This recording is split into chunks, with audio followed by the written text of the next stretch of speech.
이루어지는 거예요. 그리고 그 하나님이 인격적으로 내 안에 와 계신다는 것을 깨닫게 되는 거예요. 그러면서 점점 더 하나님과 교제하면서 살아가야 되는 것이죠. 예. 그러니까 여러분들이 하나님과 만난다는 것을 좀 막연하게 생각하시지 말고, 하나님의 말씀을 듣고 믿는 것이 하나님과의 만남이구나, 거기서부터 출발하는 것이구나, 이렇게 깨달으시면 좋겠어요. 오늘 살펴볼 말씀은 에베소서 1장 3절부터 14절인데요. 같이 한번 읽고 시작하도록 하겠습니다. 에베소서 1장 3절부터 14절. 제가 가진 성경은 310페이지쯤 되네요. 예. 자, 앞에 또 나오니까 제가 한 절, 여러분들 한 절 이렇게 읽고 마지막 14절은 같이 읽도록 하겠습니다. 찬송하리로다. 하나님 곧 우리 주 예수 그리스도의 아버지께서 그리스도 안에서 하늘에 속한 모든 신령한 복을 우리에게 주시되, 곧 창세전에 그리스도 안에서 우리를 택하사 우리로 사랑 안에서 그 앞에 거룩하고 흠이 없게 하시려고 그 기쁘신 뜻대로 우리를 예정하사 예수 그리스도로 말미암아 자기의 아들들이 되게 하셨으니, 이는 그가 사랑하시는 자 안에서 우리에게 거저 주시는 바 그의 은혜의 영광을 찬송하게 하려는 것이라. 우리는 그리스도 안에서 그의 은혜의 풍성함을 따라 그의 피로 말미암아 속량 곧 죄사함을 받았느니라. 이는 그가 모든 지혜와 총명을 우리에게 넘치게 하사 그 뜻의 비밀을 우리에게 알리신 것이요 그의 기뻐하심을 따라 그리스도 안에서 때가 찬 경륜을 위하여 예정하신 것이니, 하늘에 있는 것이나 땅에 있는 것이 다 그리스도 안에서 통일되게 하려 하심이라. 모든 일을 그의 뜻의 결정대로 일하시는 이의 계획을 따라 우리가 예정을 입어 그 안에서 기업이 되었으니, 이는 우리가 그리스도 안에서 전부터 바라던 그의 영광의 찬송이 되게 하려 하심이라. 그 안에서 너희도 진리의 말씀 곧 너희의 구원의 복음을 듣고 그 안에서 또한 믿어 약속의 성령으로 인치심을 받았으니, 이는 우리 기업의 보증이 되사 그 얻으신 것을 속량하시고 그의 영광을 찬송하게 하려 하심이라. 아멘. 에베소서는 영광스러운 복음을 담고 있는 너무나 귀한 책입니다. 사도 바울이 쓴 13개의 서신서 가운데 한 권이 바로 에베소서인 것이죠. 에베소서는 또 이제 다른 별명이 있는데 옥중서신으로 불립니다. 왜냐하면은 에베소서, 빌립보서, 골로새서는 사도 바울이 감옥에 갇혀 있을 때에 쓴 서신이기 때문에 그래요. 제가 작년 여름에 로마에 이제 갔었는데, 로마 남쪽에 사도 바울 순교교회라는 그런 교회가 있습니다. 근데 이제 거기 가보니까 사도 바울이 마지막으로 옥에 갇혔다가 이제 순교당한 그런 것을 기념해가지고 예배당을 지었더라고요. 그 사도 바울이 이제 참수형을 당하셨거든. 목베임을 통해가지고 이제 순교당하셨는데, 근데 그 교회당의 또 다른 별명이 뭐냐면은 세계의 세매교회라는 그런 별명이 있더군요. 왜 그런 거 이제 찾아보니까 사도 바울이 이렇게 목베임을 당했는데 그 머리가 이렇게 땅바닥에 3번 구르는 가운데 그 자리마다 이제 생수가 터져 나왔다는 거예요. 그래서 그 예배당의 또 다른 이름이 세계의 세매교회라는 그런 이제 별명이 붙은 것이죠. 이 세 군데에서 생수가 터져 나왔다. 제가 그걸 보면서 이 사도 바울은 정말 살아있을 때도 사람들에게 생수를 나눠주는 분이셨고, 또 이 마지막까지 순교당하면서까지도 사람들에게 생수를 나눠주는 그런 분이셨구나 하는 생각이 들었습니다. 근데 그 교회당에 가면은 지하실에 사도 바울이 이제 마지막으로 갇혔던 그 이제 감옥이 이제 이게 있거든요. 보니까 굉장히 낮아요. 굉장히 낮고 빛은 전혀 들어오지 않고 아주 습하고, 막 벌레들이 막 기어다니는 그런 어떤 곳인데, 바로 그런 곳에서 이제 사도 바울이 마지막으로 생애를 마쳤구나, 이런 것을 생각하니까 정말 참 복음의 사람이라는 것이 무엇인지를 다시 한번 느낄 수 있었는데, 그런 사도 바울이 이제 옥중에서 쓴 서신서 중에 하나가 이 에베소서라는 거예요. 여러분, 에베소서는 영광스러운 삶에 대해서 알려주는데, 그 영광스러운 삶이 뭐냐, 딱 한마디로 말하면 교회를 세우는 삶이라는 것이죠. 교회를 세워가는 삶, 이것이 바로 영광스러운 삶이다. 실제로 에베소서는요, 교회에 대해서 굉장히 풍성한 것을 가르쳐줘요. 교회가 무엇인지, 또 우리가 교회에서 어떻게 예배를 드려야 되는지, 교회 직분은 어떤 것이 있고 또 은사란 무엇인지 또 성도들이 교회에서 무엇을 기대할 수 있고 또 어떤 사명을 감당해야 하는지 또 교회들은 우리들이 가정생활은 어떻게 해야 되고 또 이 사회 속에서는 어떻게 살아야 되는지 이런 것에 대해서 1장부터 6장까지 쫙 설명해 주는 정말 귀한 이 복음입니다. 그래서 여러분들이 오늘 밤에 제가 에베소서 1장을 이렇게 맛배기로 여러분들에게 설명을 해드릴 테니까 여러분들이 그것을 바탕으로 해가지고 계속해서 에베소서를 묵상하면서 이 에베소서 속에서 정말 일평생 교회를 세우는 분들이 되시기를 축복합니다. 그래요, 여러분. 정말 우리는요 교회를 세우는 사람이 되어야 돼요. 이 코로나 3년 4개월을 지나면서 이 땅에 많은 교회들이 문을 닫게 되었잖아요. 이 땅에 많은 교회들이 굉장히 약화되었잖아요. 이럴 때에 우리 청년들이 다시금 이 복음을 붙들고 다시금 교회를 세우지 않으면 이 땅에 희망이 없는 것이거든요. 여러분들 그것을 생각해야 돼요. 여러분 역사 속에서 정말 하나님의 사람들은 이 청년의 시기부터 정말 깨어가지고 주님을 위해서 헌신하고 주님을 위해서 살았던 그런 것들을 알 수 있어요. 예. 이 장로교를 세웠던 사람이 있습니다. 존 녹스라고. 근데 이 존 녹스가 정말 존경했던 그 스승이 있어요. 위샤트라는 이 스승이 있는데 이 위샤트라는 이 사람은 교회사에서 별로 알려져 있는 사람도 아니에요. 왜? 33년에 세상을 떠났거든요. 그러니까 이제 33살을 살고 세상을 떠났어요. 그런데 그가 이 루터의 그런 이신칭의 교리, 믿음으로써 이렇게 된다는 이 교리를 어렸을 때 접하고 이 20대에 정말 이 스코틀랜드 전역을 다니면서 이 복음을 전하게 된 거예요. 그러다가 33살 때 붙잡혀가지고 순교당했거든요. 저는 참 장로교회 창시자였던 이 존 녹스도 정말 대단한 사람이지만 그 스승 33년이면 정말 짧은 생애 아닙니까? 그죠? 정말 짧은 이 생애를 살았지만 그렇게 많은 사람들에게 복음을 전했던 이 위샤트라는 조지 위샤트라는 이 사람이 참 귀하다라는 생각이 들어요. 그래요, 여러분. 하나님의 사람들은 20대 때 벌써 이 복음을 깨닫고 복음을 증거하고 복음으로 살아가는 그런 사람이었다는 것이죠. 여러분들이 그런 인생이 되시기를 축복합니다. 이 에베소서는요 교회에 대해서 정말 많은 것들을 가르쳐주기 때문에 종교개혁자 중에 한 분이었던 칼빈 선생은 이 에베소서를 너무나 사랑했어요.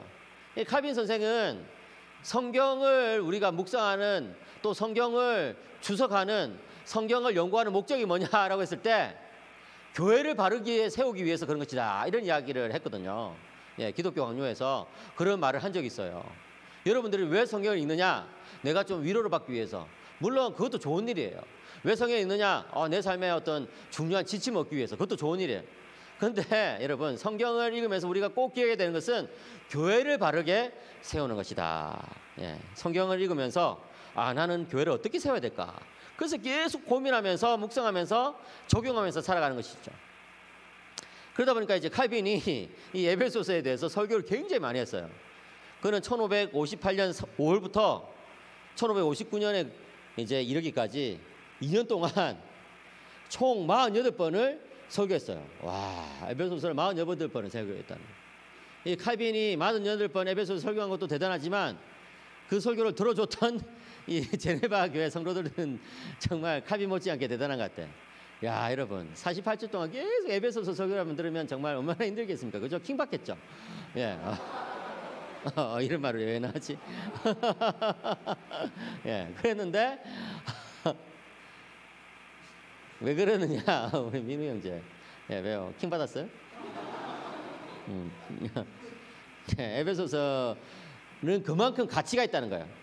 그래서 여러분들이 제가 이제 오늘은 에베소서, 내일 아침에는 고린도전서, 내일 밤에는 또 로마서 뭐 이렇게 이제 다른 것을 준비해왔지만 예, 정말 마음 같아서는 에베소서를 그냥 다 하고 싶다 이런 생각도 들지만 그래도 예, 여러분들이 제가 오늘 저희 맛배기만 보여드리지만 계속해서 묵상해가지고 에베소서의 사람이 되시기를 축복합니다. 그래요, 여러분. 여러분들이 이 성경을 계속 반복해서 읽으면서 그 성경 가운데 계속 살아가는 것이 굉장히 중요해요. 여러분 올해 여러분들이 성경을 읽기로 목표를 세웠잖아요. 맞습니까? 목표 안 세웠어요? 성경 안 읽을 거야? 예? 예. 갑자기 킹받네. 성경 읽기로 목표를 세웠잖아요. 맞습니까? 예. 근데 이제 창세기부터 뭐 계시록까지 성경에 있는 것도 좋다는 거예요. 또 신약만 뭐 이렇게 마태복음부터 계시록까지 있는 것도 좋다는 거예요. 그런데 그렇게 성경을 읽으면서 어떤 한 권을 정해가지고 계속해서 반복해서 읽는 것도 굉장히 좋은 거예요. 예. 여러분들이 에베소서를 한번 반복해서 한번 읽어보세요. 굉장히 은혜가 돼요. 여러분, 이 바울이 이 편지를 썼던 그 시대는 많은 사람들이 편지를 써서 보내고 받고 이렇게 했었는데 요즘처럼 뭐 이메일이나 카톡이나 뭐 줌이나 뭐 이런 게 없던 시대니까, 그죠? 예. 그렇게 편지를 써서 보냈는데 보통 편지는 세 부분으로 구성돼요. 머리, 가슴, 배 이렇게 예, 뭐요? 이 첫인사, 예, 그 다음에 몸통, 그 다음에 끝인사 이런 식으로 예, 세 부분으로 구성되는데 사도 바울이 쓴 편지는 첫인사 다음에 감사가 들어가요. 한번 따라볼까요? 감사. 예, 감사란 무엇일까요? 감사란 하나님께서 내 삶에 숨겨놓은 사랑의 흔적들을 발견하는 것이 바로 감사예요. 예, 이게 굉장히 참 중요한 것이죠. 그러니까 여러분, 그리스도인들은 이 세상의 문화를 받아들이지만, 다시 말해서 이 로마 사람들이 썼던 그 편지 쓰는 관습들을 받아들였지만 그것을 기독교적으로 조금 바꾼다는 거예요. 그래서 사도 바울이 조금 바꾼 게 뭐냐면은 첫인사 다음에 바로 본문으로 들어가지 않냐고 감사를 집어넣었다. 예, 왜 그럴까요? 이 감사라는 것이 우리 그리스도인들의 굉장히 중요한 어떤 표시가 되기 때문에 그런 거예요. 사랑하는 여러분, 여러분들이 예수님을 믿는다면 여러분들은 반드시 감사하는 삶을 살게 돼 있어요. 예. 왜? 아까 제가 말씀드렸잖아요. 감사란 것은 하나님이 우리 삶에 흩어놓은, 숨겨놓은 그죠? 사랑의 흔적들을 발견한 것이 바로 감사니까 하나님의 사랑을 느끼는 것이 그리스도인이라면 당연히 감사하면서 살겠죠. 그죠? 예. 여러분들 가운데 나는 정말 지난 한 해 동안 감사의 삶이 참 부족했던 것 같아. 그러면은 올해 감사를 한번 해보세요. 감사는 정말 위대한 어떤 힘이 있어요. 감사는 내 삶에 내가 발견하지 못했던 그런 어떤 가능성들을 발견하게 해요. 감사는요, 이 인생을 정말 기쁘게 바꿔놔요. 여러분, 요즘 우리 청년들이 자주 쓰는 표현 중에 우울하다 이런 표현들을 많이 쓰잖아요. 우리 집 아이들도 우울하다는 말을 너무 많이 써. 예. 오늘 날씨가 왜 이렇게 우울해, 아빠? 예. 엄마가 해주는 이 밥이 너무 우울해.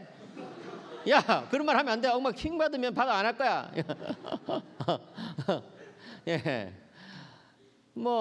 저 영화 너무 우울해, 저 음악이 우울해. 여러분, 성경에 우울하다는 단어가 나올까요, 안 나올까요? 안 나오거든요. 여러분, 찬송가에 우울하다는 단어가 나올까요, 안 나올까요? 안 나오거든요. 안 나와요.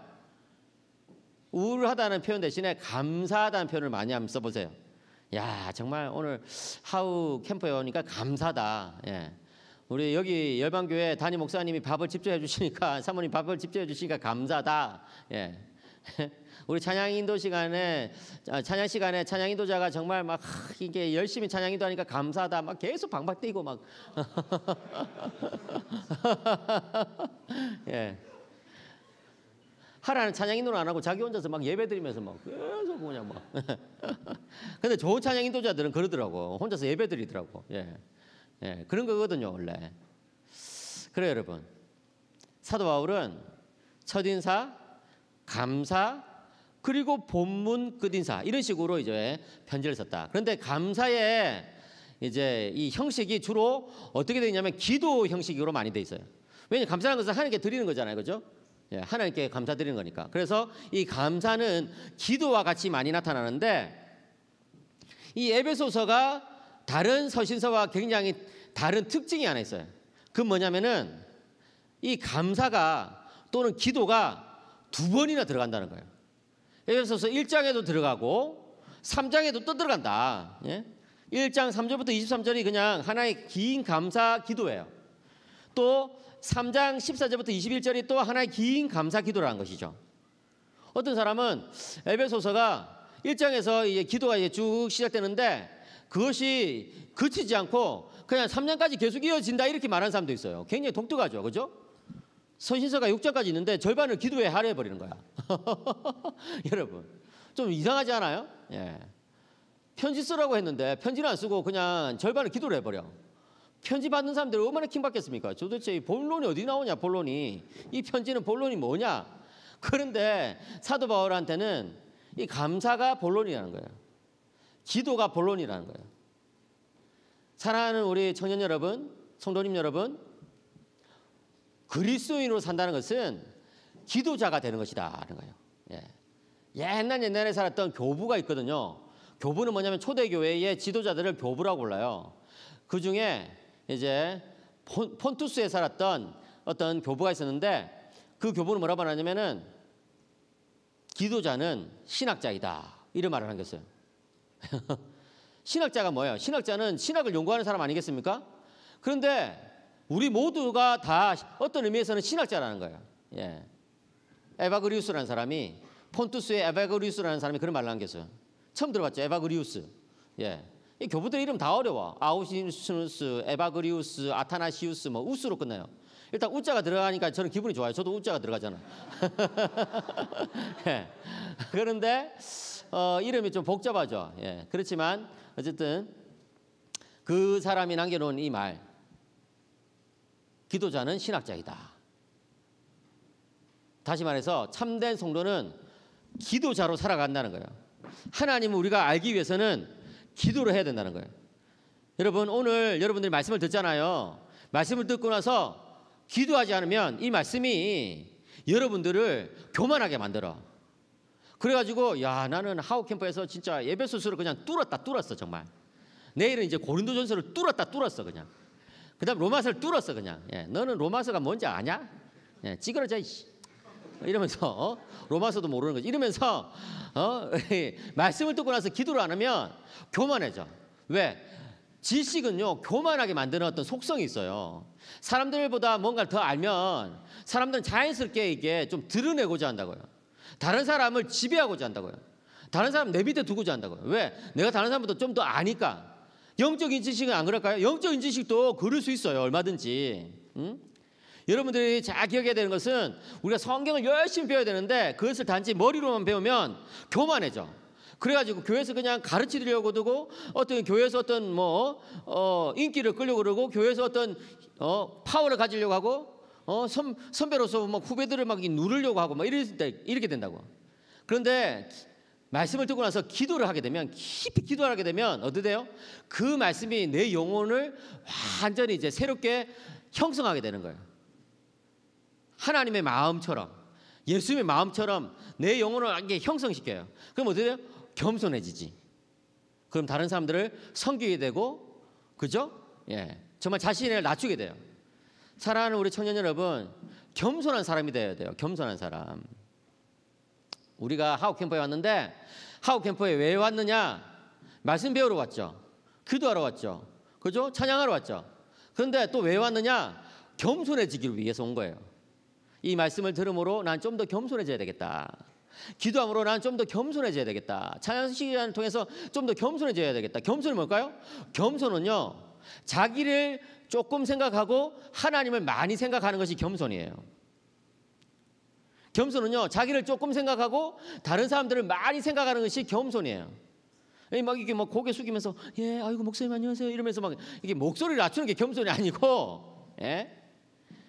막 성경책 옆에 끼면서 막 굉장히 이렇게 막 자세를 낮춰가면서 막 예? 약간 허리에 문제가 있는 것처럼 막 자세를 낮춰가면서 막 이렇게 막 예? 이런 게 이게 겸손이 아니고 하나님을 많이 생각하고 이웃을 많이 생각하는 거, 이게 겸손이라고요. 반대로 교만은 뭘까요? 교만은 나를 많이 생각하는 것이 교만이죠. 사랑하는 청년 여러분, 겸손한 사람이 되시기를 축복합니다. 그러기 위해서 기도의 사람이 되어야 돼요. 기도의 사람이 되지 않으면 교만해져. 기도라는 것 자체가 뭐예요? 하나님께 나를 의탁하는 거잖아요. 물론 여러분 가끔씩은 기도 많이 하는 사람들이 교만한 사람도 있어.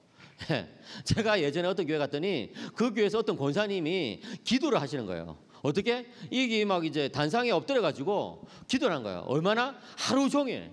그냥 아침부터 밤까지 계속 기도하는 거예요. 근데 문제는 뭐냐면은 그 권사님이 그 교회에서 계속 목사님 괴롭히는 거야. 예, 제일 힘들게 만든다는 거예요. 여러분, 제가 생각했을 때 죄송하지만 그런 기도는 잘못된 기도예요. 좋은 기도는 기도를 하면 할수록 내가 더 겸손해지고 더 하나님 앞에서 다른 형제 자매들 앞에서 자신을 낮추게 되는 거예요. 그죠? 기도도 좋은 기도가 있고 나쁜 기도가 있거든요. 그런데 올바른 기도라면, 좋은 기도라면, 정상적인 기도라면 기도를 하면 할수록 어떻게? 자신을 더 낮추게 된다. 사랑하는 여러분, 여러분들이 기도를 할 때 기도 잘 안 되잖아요. 에베소서를 딱 펼치라고 그냥. 에베소서는 그냥 절반의 기도이기 때문에 앞부분부터 읽다 보면 그냥 기도가 돼 그냥. 예. 그래서 어떤 사람은 이 에베소서는 기도 같은 성경이다. 기도와 같은 성경이다 이런 이야기했는데 정말 그래요. 특별히 에베소서 1장에 나오는 이 기도는요. 너무나 귀한 기도예요. 왜냐? 여기에서 삼일째 하나님에 대하여서 나오고 있거든요. 이 1장에 나오는 이 기도는 삼일째 하나님이 어떤 사역을 하시느냐 하는 것에 대한 기도고요. 3장에 나오는 기도는요. 예수님이 누구신가에 대해서 알려주는 기도예요.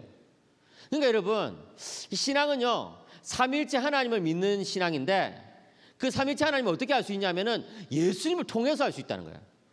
그래서 여러분 우리가 가져야 될 신앙은 따라해 볼까요? 우리가 가져야 될 신앙은 뭐냐면은 한번 따라해 보세요. 그리스도 중심적인 삼일체적 신앙. 그것이 우리가 가져야 될 신앙이다. 예? 여러분 삼일체적 신앙을 가집시다 해가지고 뭐 맨날 성부 하나님 3분의 1, 성자 예수님 3분의 1, 성령 하나님 3분의 1 이렇게 이런 식으로 성경을 묵상하는 게 삼일체적 신앙이 아니에요. 삼일체적 신앙은요. 예수님을 통해서 삼일체를 깨달아가는 것이 삼일체적 신앙인 거예요. 왜? 예수님이 삼일체가 무엇인지를 알려주신 분이거든요. 나와 아버지는 하나이니라. 여기에서부터 삼일체가 뭔지가 드러난 거예요. 아니 어떻게 하나님 아버지와 예수님이 한 분이시지? 이게 궁금하잖아요. 그걸 막 파고들다 보니까 아 그렇구나. 본질이 똑같으니까 본성이 신성으로 똑같으니까 하나님 아버지와 예수 그리스도는 한 분이시구나. 예? 그렇게 되는 거예요. 또 뭐요? 성령님과 예수님이 굉장히 긴밀한 이제 관계에 있다는 거예요. 내가 아버지로부터 성령을 에게 보내실 것인데 그는 또 다른 보혜사다. 예수님이 이미 보혜사인데 성령님이 또 다른 보혜사라는 거예요. 왜 그래요? 한 분이시니까 그런 거예요. 한 분이시니까. 그렇죠? 그러니까 여러분 이 삼일체는요. 예수님의 말씀과 사역을 통해서 알게 되는 것이고 나타나게 된 거예요. 그렇기 때문에 여러분 예수님이 누구신지 잘 알게 되면 자연스럽게 삼일체 신앙으로 갈 수밖에 없어. 여러분 이 이슬람 있잖아요. 이슬람도 알라를 믿거든요. 그 알라라는 이름 자체가 신이라는 뜻이에요. God, 신이라는 뜻이라고요. 그런데 이슬람의 그 신은 삼일체가 아니잖아요. 왜 그럴까요? 이슬람은 예수님을 인정하지 않거든요. 이슬람은 예수님을 단지 어떤 선지자 중에 한 사람으로 생각하지 예수님을 하나님의 아들로 생각하지 않거든요. 제가 여러 해 전에 이 이슬람을 연구한 적이 있어요. 예, 한 5년 전쯤에 그 이슬람의 그 경전 아세요? 꾸란 들어보셨어요? 꾸란? 예, 코란 또는 꾸란이라고 하잖아요. 꾸란 앱이 진짜 잘 나와 있어. 다운 받아 보세요 한번. 다운 받으면 안 돼. 성경도 안 읽는데 왜 그걸 다운 받아? 큰일 날 뻔했네. 예. 꾸란 앱이 진짜 잘 돼 있더라고. 그래가지고 진짜 이렇게 뭐 영어 그다음에 또 아랍어 그 원문 뭐 이런 것들이 막 바로 보이고 예, 딱 누르면은 바로 또 이제 이렇게 뭐 연결되고 와 진짜 너무 잘 돼 있어. 거기다가 어떤 기능이냐면은 이슬람 사람은 하루에 5번 기도하거든요. 우리는요 일주일에 한 번밖에 예배 안 드리잖아요. 근데 이슬람은 하루에 5번 예배를 드린다고. 아침에 해 뜨기 전, 그다음에 아침, 점심, 저녁, 그다음에 저녁에 해진 후. 와, 근데 그때마다 이 꾸란 앱은 하면서 음악이 나와.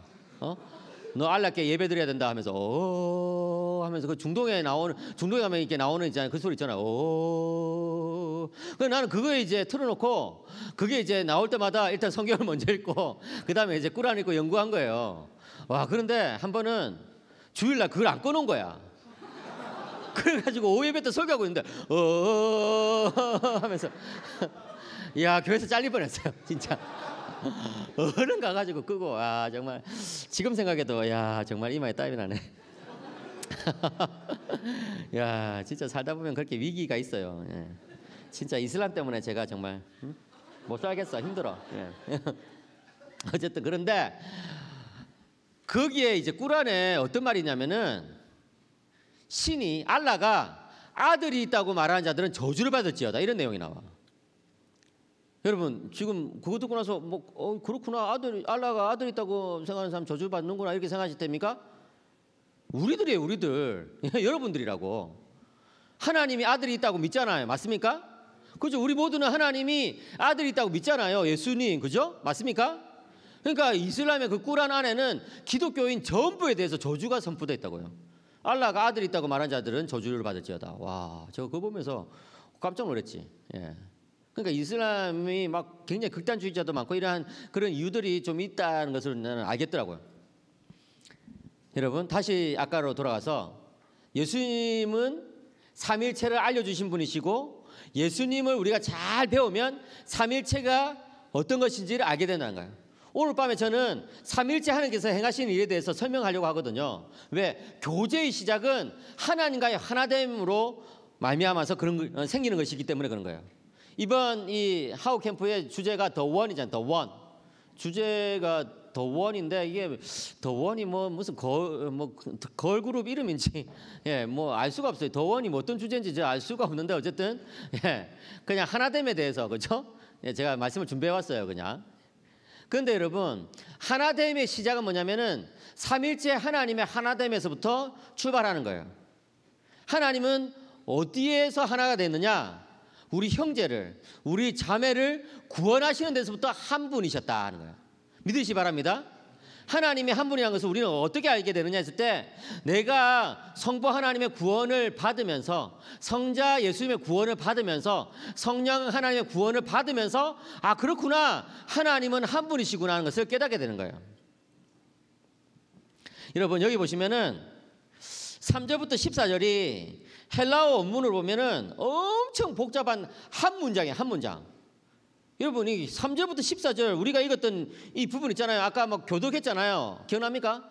예, 그 교독했던 그게 우리말 성경으로 막 잘려져 있는데 헬라어 성경을 보면 한 문장이에요, 한 문장. 와, 킹받죠? 사도 바울이 이 워낙 똑똑한 사람이라 돼가지고 이 헬라어를 너무 구사를 잘하는 거예요. 여러분 헬라어 들어보셨어요? 뭐 헬라어 나오니까 갑자기 막 이렇게 막 세상이 돌아가네. 예, 헬라가 사람을 완전히 돌아가시도록 만들거든요, 지금. 예. 지금 왜 이런 거예요? 하우캠프 좀 이상한데 분위기가. 우리 기도하고 시작합시다. 진짜 이게 예. 설교 중에 사이키가 돌아간 건 처음이야. 야, 내가 정말 여기 예배당 맞죠? 내 디스코텍 이런 데 오는 거 아니지? 예, 갑자기 돌아가네. 자, 어쨌든 그런데 헬라어가 굉장히 복잡한 언어인데 사도 바울은 어릴 때부터 그죠? 유대인으로 태어났지만 헬라식 교육을 워낙 잘 받았기 때문에 이거를 아주 멋지게 이제 구사한 거예요. 그런데 참 이게 또 이 성부의 사역을 3절부터 6절까지 딱 열거한 다음에 6절 끝에 그의 은혜의 영광을 찬송하게 하려는 것이라. 보입니까? 6절 끝에? 예, 그게 딱 나와요. PPT로 한번 띄워주시면 6절 끝에 그의 은혜의 영광을 찬송하게 하는 것이라. 그 다음에 7절부터 12절에는 성자 예수께서 하신 일이 쫙 나오는데 그 끝에 뭐가 나와요? 그의 영광의 찬송이 되게 하려 하심이라. 보입니까? 예, 그거예요. 그 다음에 13절부터 14절에는 성령 하나님께서 하신 일이 나와 있는데 그 끝에 뭐예요? 같이 읽어볼까요? 시작. 그의 영광을 찬송하게 하려 하심이라. 와, 그러니까 엄청 멋있게 글을 쓴 거예요. 성부께서 하신 일을 쫙 쓰고 나서 그의 영광을 찬송하게 하려 하심이라. 성자께서 하신 일을 쫙 쓰고 나서 그의 영광의 찬송이 되게 하려 하심이라. 성령께서 하신 일을 딱 쓰고 나서 그의 영광을 찬송하게 하려 하심이라. 이러면서 영광의 찬송이라는 것을 계속 반복하고 있다는 거예요. 여기서 말하는 찬송이라는 것은 우리가 아까 불렀던 그 찬송도 포함하지만 사실 그보다 더 넓어요. 뭐요? 우리 삶 전체가 지금 찬송이라는 것이죠. 사랑하는 우리 청년 여러분, 하나님께서 우리를 구원하신 목적은 우리가 하나님의 찬송이 되게 하려 하심이라는 것을 믿으시길 바랍니다. 우리의 삶 자체가 그냥 울려 나오는 찬송이라는 거예요. 예? 우리가 아침에 눈을 뜨면 막 찬송이 하나님 귀에 막 들려야 돼. 우리가 찬송을 불러서 드리는 것이 아니라 우리의 생각이 벌써 하나님께 가 있기 때문에 우리가 아침에 밥을 먹고 학교 등교를 하면 학교 가면 벌써 하나님 귀에 막 찬송이 들리는 거예요. 우리가 막 이제 강의 시간에 강의를 듣고 있으면 하나님 귀에는 막 찬송이 들리는 거예요. 왜? 우리 자매님이 공부를 하더라도 하나님의 영광을 위해서 하기 때문에 하나님의 그 시간을 찬송으로 들리는 거예요. 듣는 거예요. 예? 우리 형제님이 도서관에서 막 공부를 하고 있으면 하나님께는 그게 막 찬송으로 막 들려지는 거예요. 왜? 우리 형제는 하나님께 영광을 돌리기 위해서 공부하고 있으니까. 그래요, 여러분. 우리가 하는 모든 것들이 지금 하나님께 찬송으로 들려지는 그런 은혜가 있기를 축복합니다. 예배가 뭐예요? 예배는요, 하나님께서 하신 것을 하나님이 하셨다고 인정하는 거예요. 하나님의 사역을 인정해 드리는 거예요. 하나님께서 여기에도 나타나셨다는 것을 고백하는 것이 예배예요. 여러분, 요한계시록 21장 26절 보시면요, 기가 막힌 구절이 나와요. 요한계시록 21장 26절 보시면 뒷부분에 사람들이 만국의 영광과 존귀를 가지고 그리로 들어가겠고 이렇게 돼 있어요.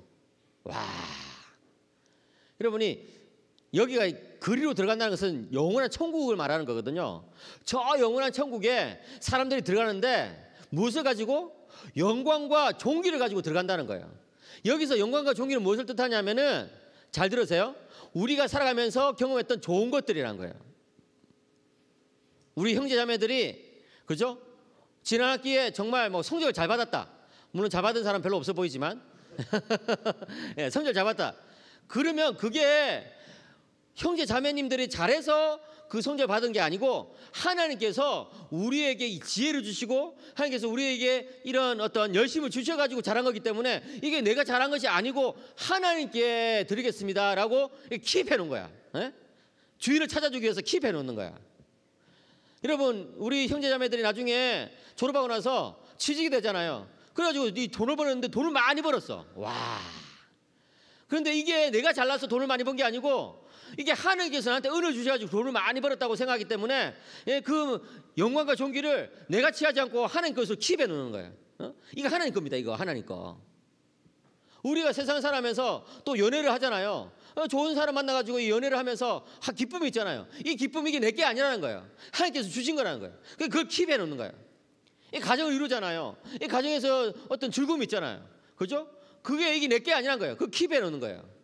내가 나중에 성공하잖아요. 그 성공이 내게 아니라는 거예요. 그걸 킵해 놓는 거예요.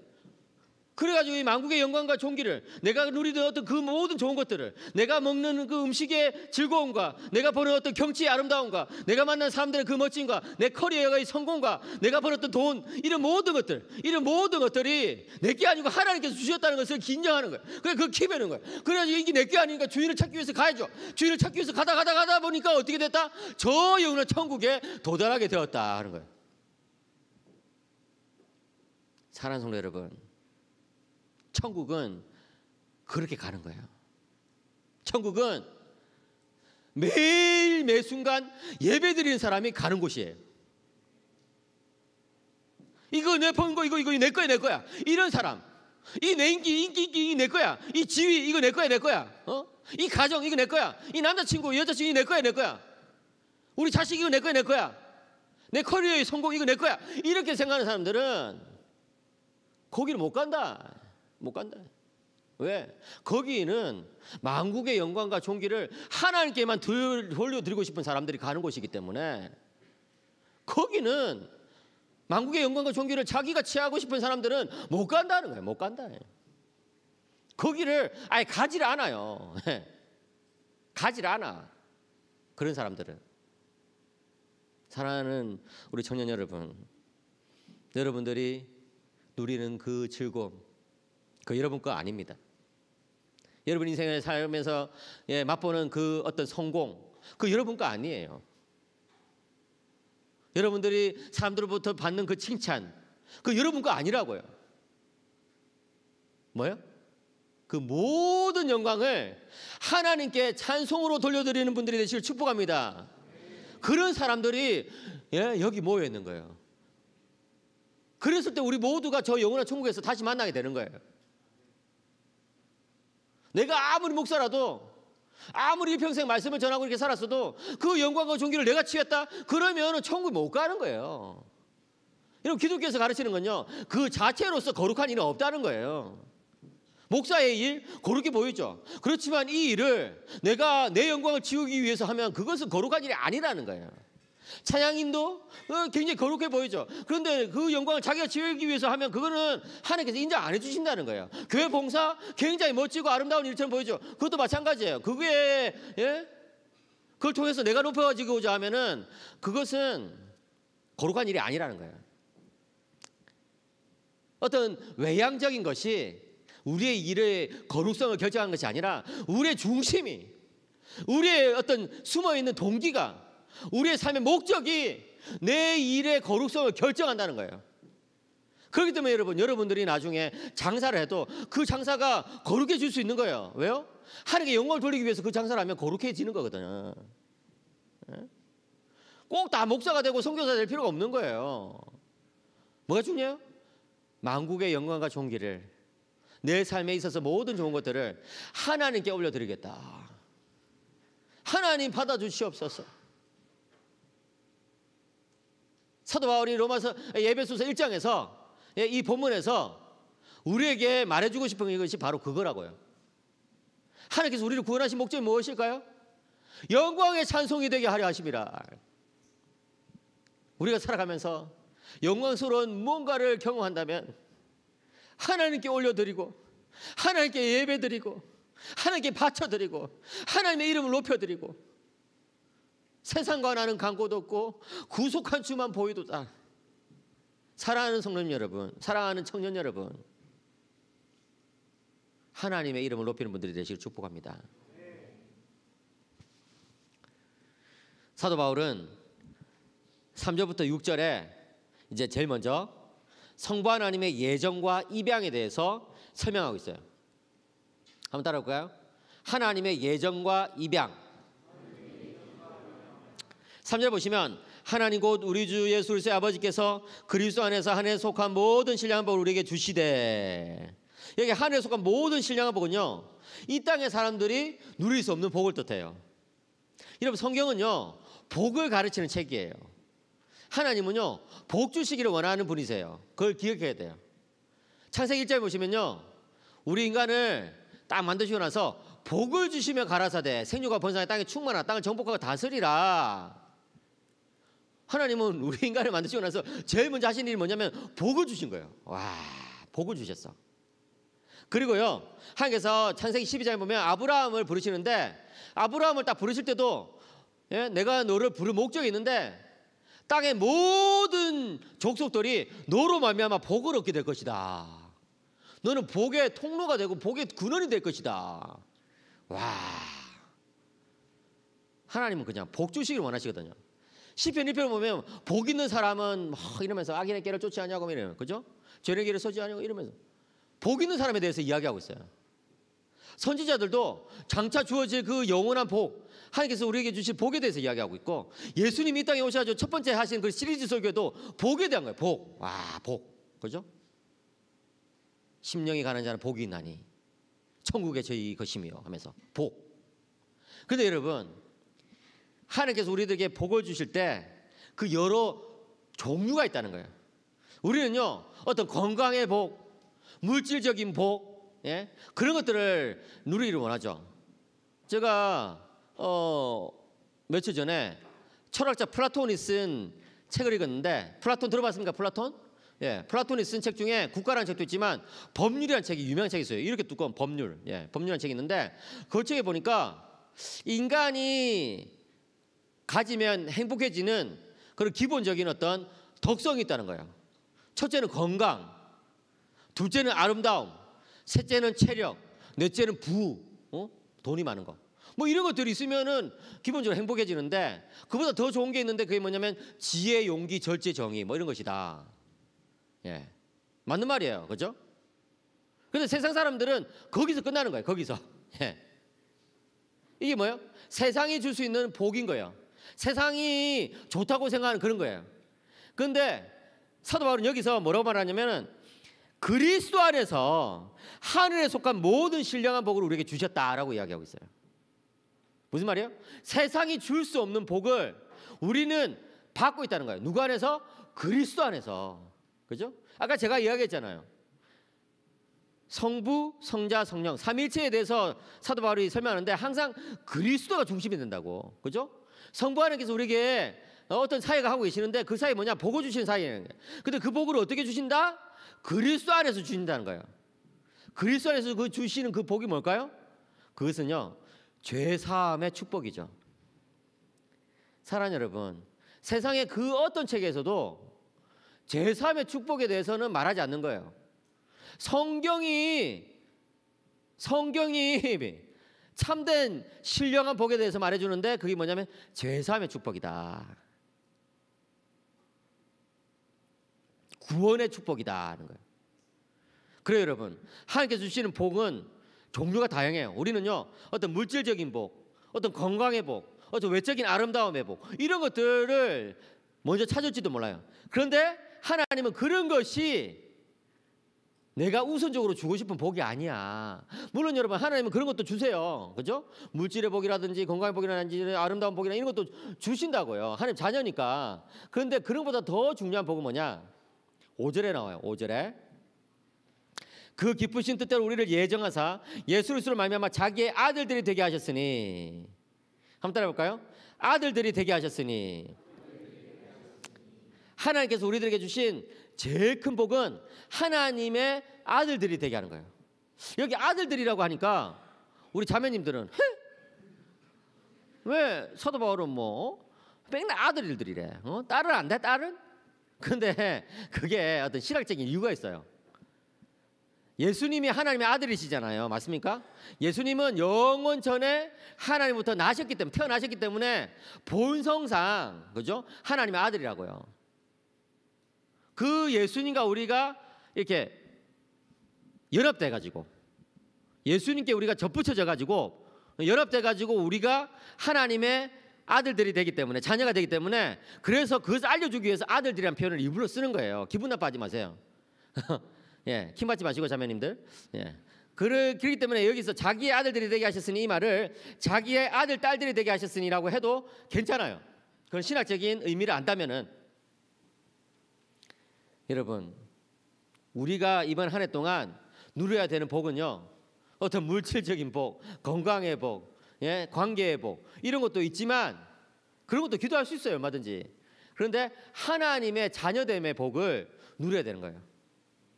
그것을 누리는 순간 마음에 자유가 생겨요. 그것을 누리는 순간 정말 내 마음에 풍족함이 찾아와요. 우리나라 최고의 지성인이자 문화부 장관을 역임했던 이어령 선생이 있죠, 그죠? 이어령 선생 들어본 분들도 있을 거예요.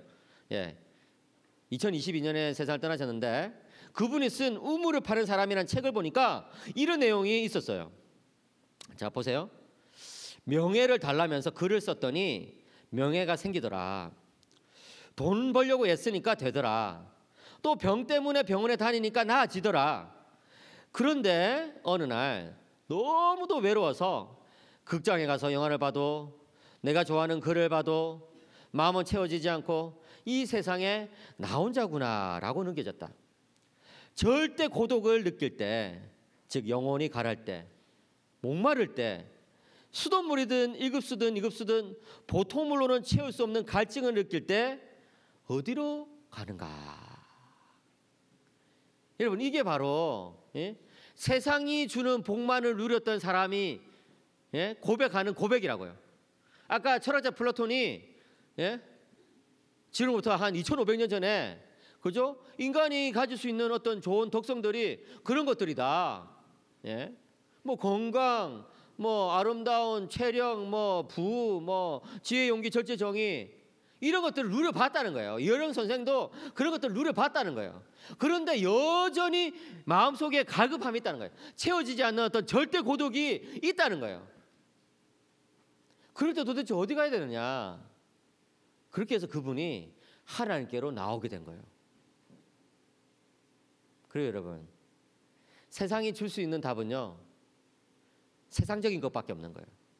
그런데 이 에베소서 1장에서 사도 바울이 우리에게 주시는 대답은 뭐냐면 하나님으로 채워져라는 거예요.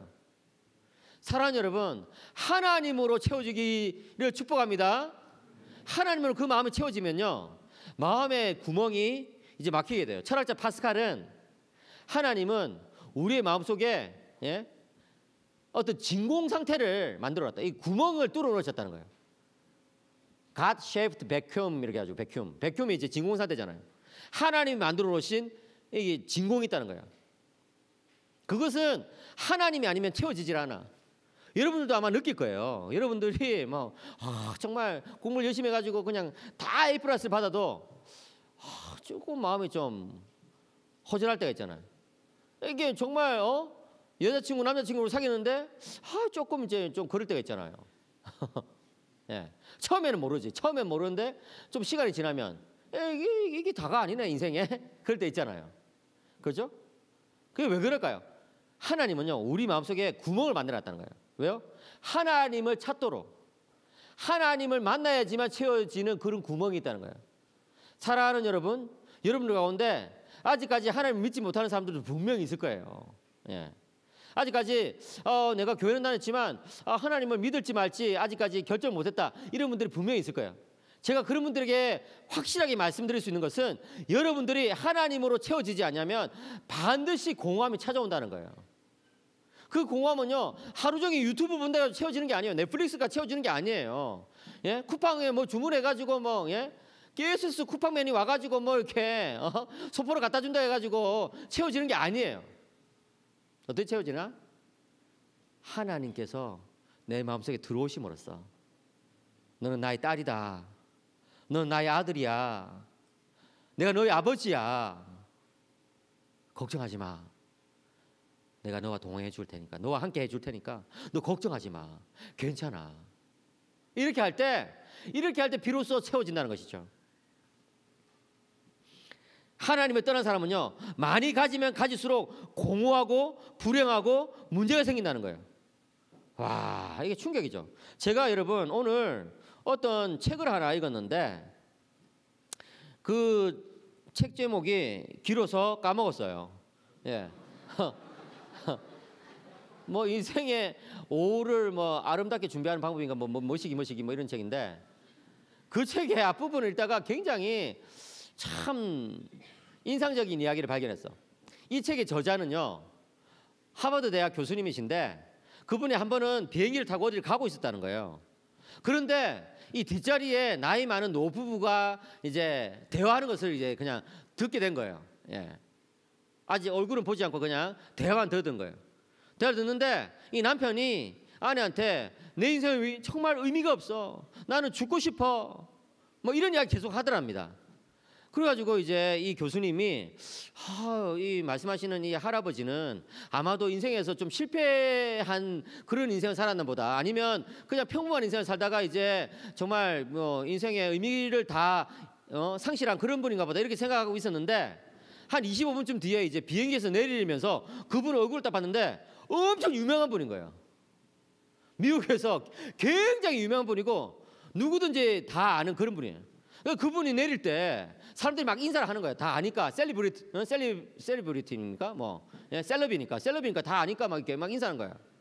그런데 여러분 이 교수님은 뭐라고 말하냐면은 내가 죽고 싶다 이 말한 그것이 이 사람의 진짜 모습일까? 아니면 막 사람들의 인사를 받으면서 막 이제 이게 웃어주면서 막 손을 흔들어주는 이 모습이 진짜 모습일까? 좀 헷갈리더라는 거예요. 근데 제가 이 에베소서 1장의 관점에서 그 모습을 해석해 보면 그게 인간의 모습이라는 거예요. 그 두 가지 모습이 동일한 사람에게 나타난다는 거예요. 반드시 나타난다는 거예요. 무슨 말이에요? 더 유명해질수록, 더 많이 가질수록, 사람들이 더 인정해 줄수록 더 공허해진다는 거예요. 왜 그럴까요? 인간은요 그런 것까지 올라가 보면 드디어 더 느끼게 되거든요. 이런 거로는 안 되는구나. 돈으로는 안 되는구나. 인기로는 안 되는구나. 예? 명예로는 안 되는구나. 이런 것들을 드디어 깨닫게 되는 거예요. 그리고 드디어 더 큰 공허함이 찾아오지. 더 큰 괴로움이 찾아오지. 여러분 왜 유명 연예인이나 또는 어떤 정말 어떤 부유한 그런 재벌 2세 이런 사람들이 그게 마약을 하고 엉뚱한 짓을 하고 그렇게 가요? 그 자리에 올라가 보면 더 큰 어떤 공허함을 느끼는 거예요. 아니구나, 이게 아니구나, 이게. 근데 또 돌아갈 수도 없어. 벌써 그냥 뭐 재산을 많이 가져버렸어. 또 뭐 재산을 많이 가진 게 뭐 이게 뭐 없어진다고 지고 다시 뭐 공허함이 채워지는 것도 아니잖아요. 다시 돌아가서 뭐 벌써 인기를 다 뭐 얻어버렸어. 인기 없어질 수 없잖아요. 그리고 인기 없어진다고 해서 공허함이 사라진 것도 아니고. 사랑하는 여러분, 젊었을 때부터 방향을 바로 잡아야 돼. 내 인생의 방향이 하나님께 있어야 되는 것이지, 내 인생의 방향이 하나님께 있지 않냐면은 어떻게 돼요? 시간이 갈수록 공허해진다는 거예요. 시간이 갈수록 많이 가질수록 더 괴롭게 된다는 거예요. 인기가 좋아질수록 더 괴롭다는 거예요. 제가 너무나 좋아하는 교부 아구시누스가 있거든요. 아구시누스 들어보셨어요? 어거스틴이라고 부릅니다. 어거스틴은 들어보셨죠? 어거스틴의 고백록 이런 거 들어보셨어요? 예. 아구시누스는 제가 너무 좋아해가지고 야 진짜 저는 이분을 뭐 날마다 읽어요. 거의 막 매주마다 읽고. 한 번은 이분의 글을 라틴어로 막 연구하고 이렇게 하는데 꿈에 이분이 나타난 거예요. 아구시누스가 꿈에 나타난 거예요. 그래서 안녕하세요 했더니 못 알아들어요. 우리 한국말은 못 알아들어. 그래가지고 제가 헬로 했더니 영어도 못 알아들어. Can you speak English? 했더니 못 알아들어. 그래가지고 로마 사람이니까 라틴어밖에 모르시는구나 이분이. 그 꿈에 깼죠. 꿈에 깨가지고 얼마나 참 아쉽든지. 예, 그 이후로 아구시누스가 다시 꿈에 나타나진 않았어요. 나타나봤자 제가 뭐 말을 못하니까 어차피 대화가 안 된다고 생각했는지. 아무튼 근데 아구시누스가 한 게 유명한 말이 있어요. 주님을 찾는 자들에게 주님을 나타내소서. 주님을 찾지 않는 자들에게는 주님을 찾는 마음을 주소서. 그래요 여러분, 이 밤에 여러분들이 기도해야 되는 것 중에 하나가 이거예요. 주님을 찾아오니 주님을 저에게 보여주시옵소서. 주님 저에게 나타나 주시옵소서. 근데 그런 마음이 안 생기면 이런 기도라도 해야 돼. 주님을 찾고자 하는 마음이라도 주시옵소서. 주님을 찾고자 하는 마음이라도 주세요. 그래요 여러분, 하나님은요 우리를 이 예정을 통해 가지고 선택을 통해서 하나님의 자녀로 입양해 주셨어요. 제가 한 번은 기차를 타고 서울로 가는데 내 인생에 주어진 복이 무엇인지를 곰곰이 생각해봤는데 제 인생에 주어진 복 중에 제일 큰 복은 하나님께서 내 아버지가 되시는 복이라는 거예요. 왜요? 하나님께서 내 아버지가 되시기 때문에 무엇이든지 맡길 수 있거든요. 무엇이든지. 제 아내랑 같이 이제 큐티를 하는 이제 집사님이 있어요. 근데 그 집사님이 이제 생일을 맞이한 거예요. 근데 그 집에 아들이 셋이 있거든요. 예. 유치원생, 초등학생, 중학생 아들이 셋이 있는데 그 아들 셋이 이제 의논한 거예요. 이번 엄마 생일 때는 어떤 선물을 할까 의논한 거예요. 그래가지고 결론이 뭐냐면 이번 엄마 생일 때는 돈 봉투를 준비하자. 예, 우리 엄마는 돈을 좋아하는 것 같으니까 돈 봉투를 준비하자. 이렇게 예, 아들들이 정말 일찍부터 세상을 아는 것 같아. 그래가지고 이제 중학생 큰 아들이 주는 이제 봉투 받으니까 지폐가 들어있는 거예요. 5만 원짜리 2장, 10만 원이 들어있는 거예요. 와. 초등학생인 둘째 아들이 주는 이제 봉투 받으니까 또 지폐가 들어있는데 1만 원짜리 3장, 3만 원이 들어있는 거예요. 와. 근데 이제 유치원생인 이 아들이 주는 이 봉투를 받았는데 동전 소리가 짤랑짤랑 들리는 거예요. 동전 소리. 예. 동전 소리. 그래가지고 이제 보니까 26,710원이 딱 들어있더랍니다. 26,710원. 그 막내의 전 재산. 예? 아빠 신분해가지고 받은 어떤 용돈, 또 바닥에 굴러다니는 그런 동전, 뭐 이런 것들 다 모아가지고 자기가 가지고 있던 전 재산, 예? 저금통에 있던 전 재산을 다 모아가지고 엄마한테 다 드린 거예요. 근데 이 집사님이 그걸 받고 좀 생각을 해봤어. 우리 막내가 왜 자신의 전 재산을 나한테 줄 수 있었을까? 대답은 뭐예요? 그렇게 전 재산을 줘도 자기가 살아가는데 아무런 지장이 없기 때문에 그런 거예요. 왜? 엄마 아빠가 먹여 살려줄 테니까. 그 집사님이 거기서 뭔가 하나 깨달은 거예요. 그렇구나. 내가 이때까지 하나님의 아버지라고 그렇게 부르면서 살아왔어도 정말 하나님께 의지하지 않았구나. 하나님께 나의 마음 전부를 다 드리지 않았구나. 그냥 세상적인 방법 좀 쓰려고 그러고 어떤 세상적인 어떤 안전장치 좀 마련하려고 하고 하나님께 나의 모든 것들을 맡기질 않았구나. 그래요, 여러분. 여러분들이 살아가면서 불안하십니까? 염려가 되세요? 어떤 걱정이 있어요? 밤에 잠이 잘 안 올 때가 있어요? 아버지 한번 불러보세요. 하나님 아버지 한번 불러보세요. 종교일체 마르틴 루터는요, 아빠 아버지라는 이 두 단어 안에 우리 신앙의 모든 비밀이 다 숨어 있다, 이런 이야기 했어요. 야, 아빠 아버지 한번 따라해볼까요? 아빠 아버지, 하나님 아버지께서 우리 삶을 책임져 주십니다. 믿으시기 바랍니다. 예. 오늘 설교가 좀 길어질 것 같은데 큰일 났네. 예. 자, 10분간 쉬었다가 계속하겠습니다. 쉬는 시간에 이제 제가 어떤 자매한테 만나가지고 그 이제 설교를 잘 듣고 있냐니까 이제 잘 듣고 있다는 거예요. 그래서 어떤 내용을 들었냐 했더니 세 단어로 복, 예정, 입양 이렇게 이야기하더라고요. 예, 와, 그래서 진짜 잘 듣고 있구나 인사드렸는데 계속해서 하겠습니다. 우리가 예정이나 어떤 선택 이런 것을 얘기하면은 좀 오해하시는 분들 있죠. 뭐 이런 질문들을 할 수 있을 거예요. 다 예정돼 있으면 뭐 나는 자유가 없는 거냐? 또 예정된 사람만 구원받으면 나머지는 다 지옥 가는 거냐? 하나님은 그렇게 잔인하신 거냐? 왜 누구는 예정하고 누구는 예정 안 하시냐? 뭐 이런 어떤 여러 가지 질문들이 있어요. 그래서 교회에서 예정론에 대해서 설교를 잘 안 하는 경향이 있죠. 근데 여러분, 사도 바울은요, 여기서 예정에 대해서 이야기할 때에 그런 식으로 접근하지 말라는 거예요. 예정을 막 아주 차가운 어떤 하나님의 결정으로 접근하지 말라는 거예요. 예정은 뭐요? 하나님의 은혜의 표현이라는 것이죠. 예정은 하나님의 사랑의 표현이라는 거예요. 왜? 인간은 중립적인 어떤 상태에 있어가지고 이렇게 살고 있는데, 잘 살고 있는데 누구는 뭐 이렇게 정해가지고 천국 가게 하고 누구는 정해가지고 지옥 가게 하고 이렇게 하시는 게 예정이 아니라는 거예요. 어떤 상태예요? 모두 다 멸망해야지 마땅한데, 모두 다 죄로 말미암아서 죽어야 마땅한데, 그래도 일부를 하나님께서 구원해 주셨다는 거예요. 예정해 주셨다는 것이죠. 여러분들이 전도를 해보신 적 있으면 이런 것을 좀 이해하실 거예요. 저는 예전에 서울에서 사역할 때 전철역에 가가지고 지하철역에서 이제 전도지를 나눠주는 사역을 했거든요.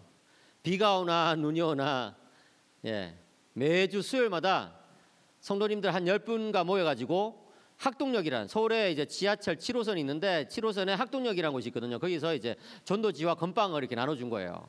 그래서 3년 반 동안 계속 그렇게 했는데 단 한 사람도 이 전도지를 받아가지고 감동받고 나 예수 믿고 싶어요 이렇게 말하는 사람을 발견하지 못했어요. 가끔씩 가다가 다시 돌아오는 사람이 있어요. 그래가지고 저 사람은 교회 다니려고 하는 거다 이렇게 하면은 건빵 하나 더 주시면 안 될까요? 이러면서 건빵만 더 뺏어가고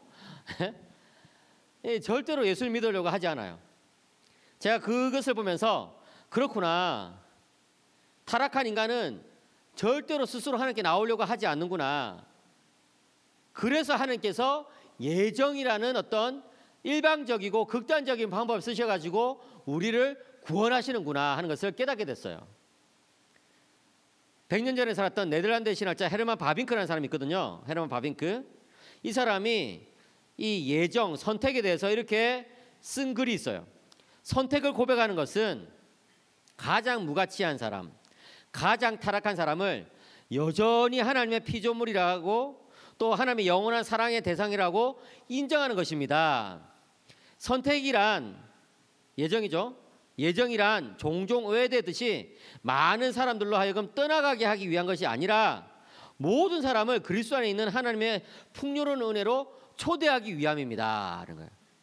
하나님께서 왜 예정을 쓰셨느냐 했을 때, 타락한 인간은 가만히 놔두면 하나님께 돌아올 생각을 하지 않으니까 예정이라는 방법을 통해 가지고 구원하신다는 거예요. 한 사람이라도 더 구원하신다는 거예요.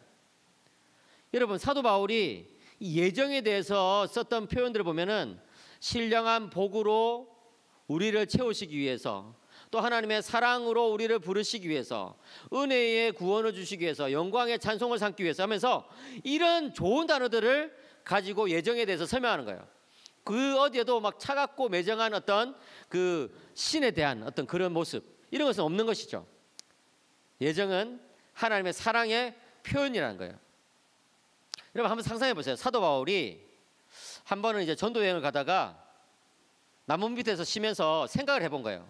어쩌다가 내가 예수님을 믿게 되었나.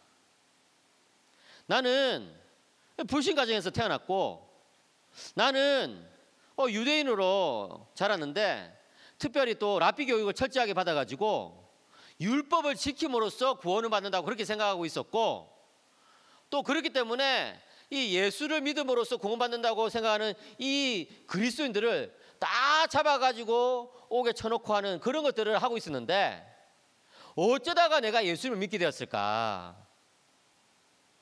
내 안에서는 예수님을 믿게 할 만한 그 어떤 요소도 없는데 어떻게 해서 내가 예수님을 믿게 되었을까 찾아보니까 자기 안에서는 답을 찾을 수가 없는 거예요.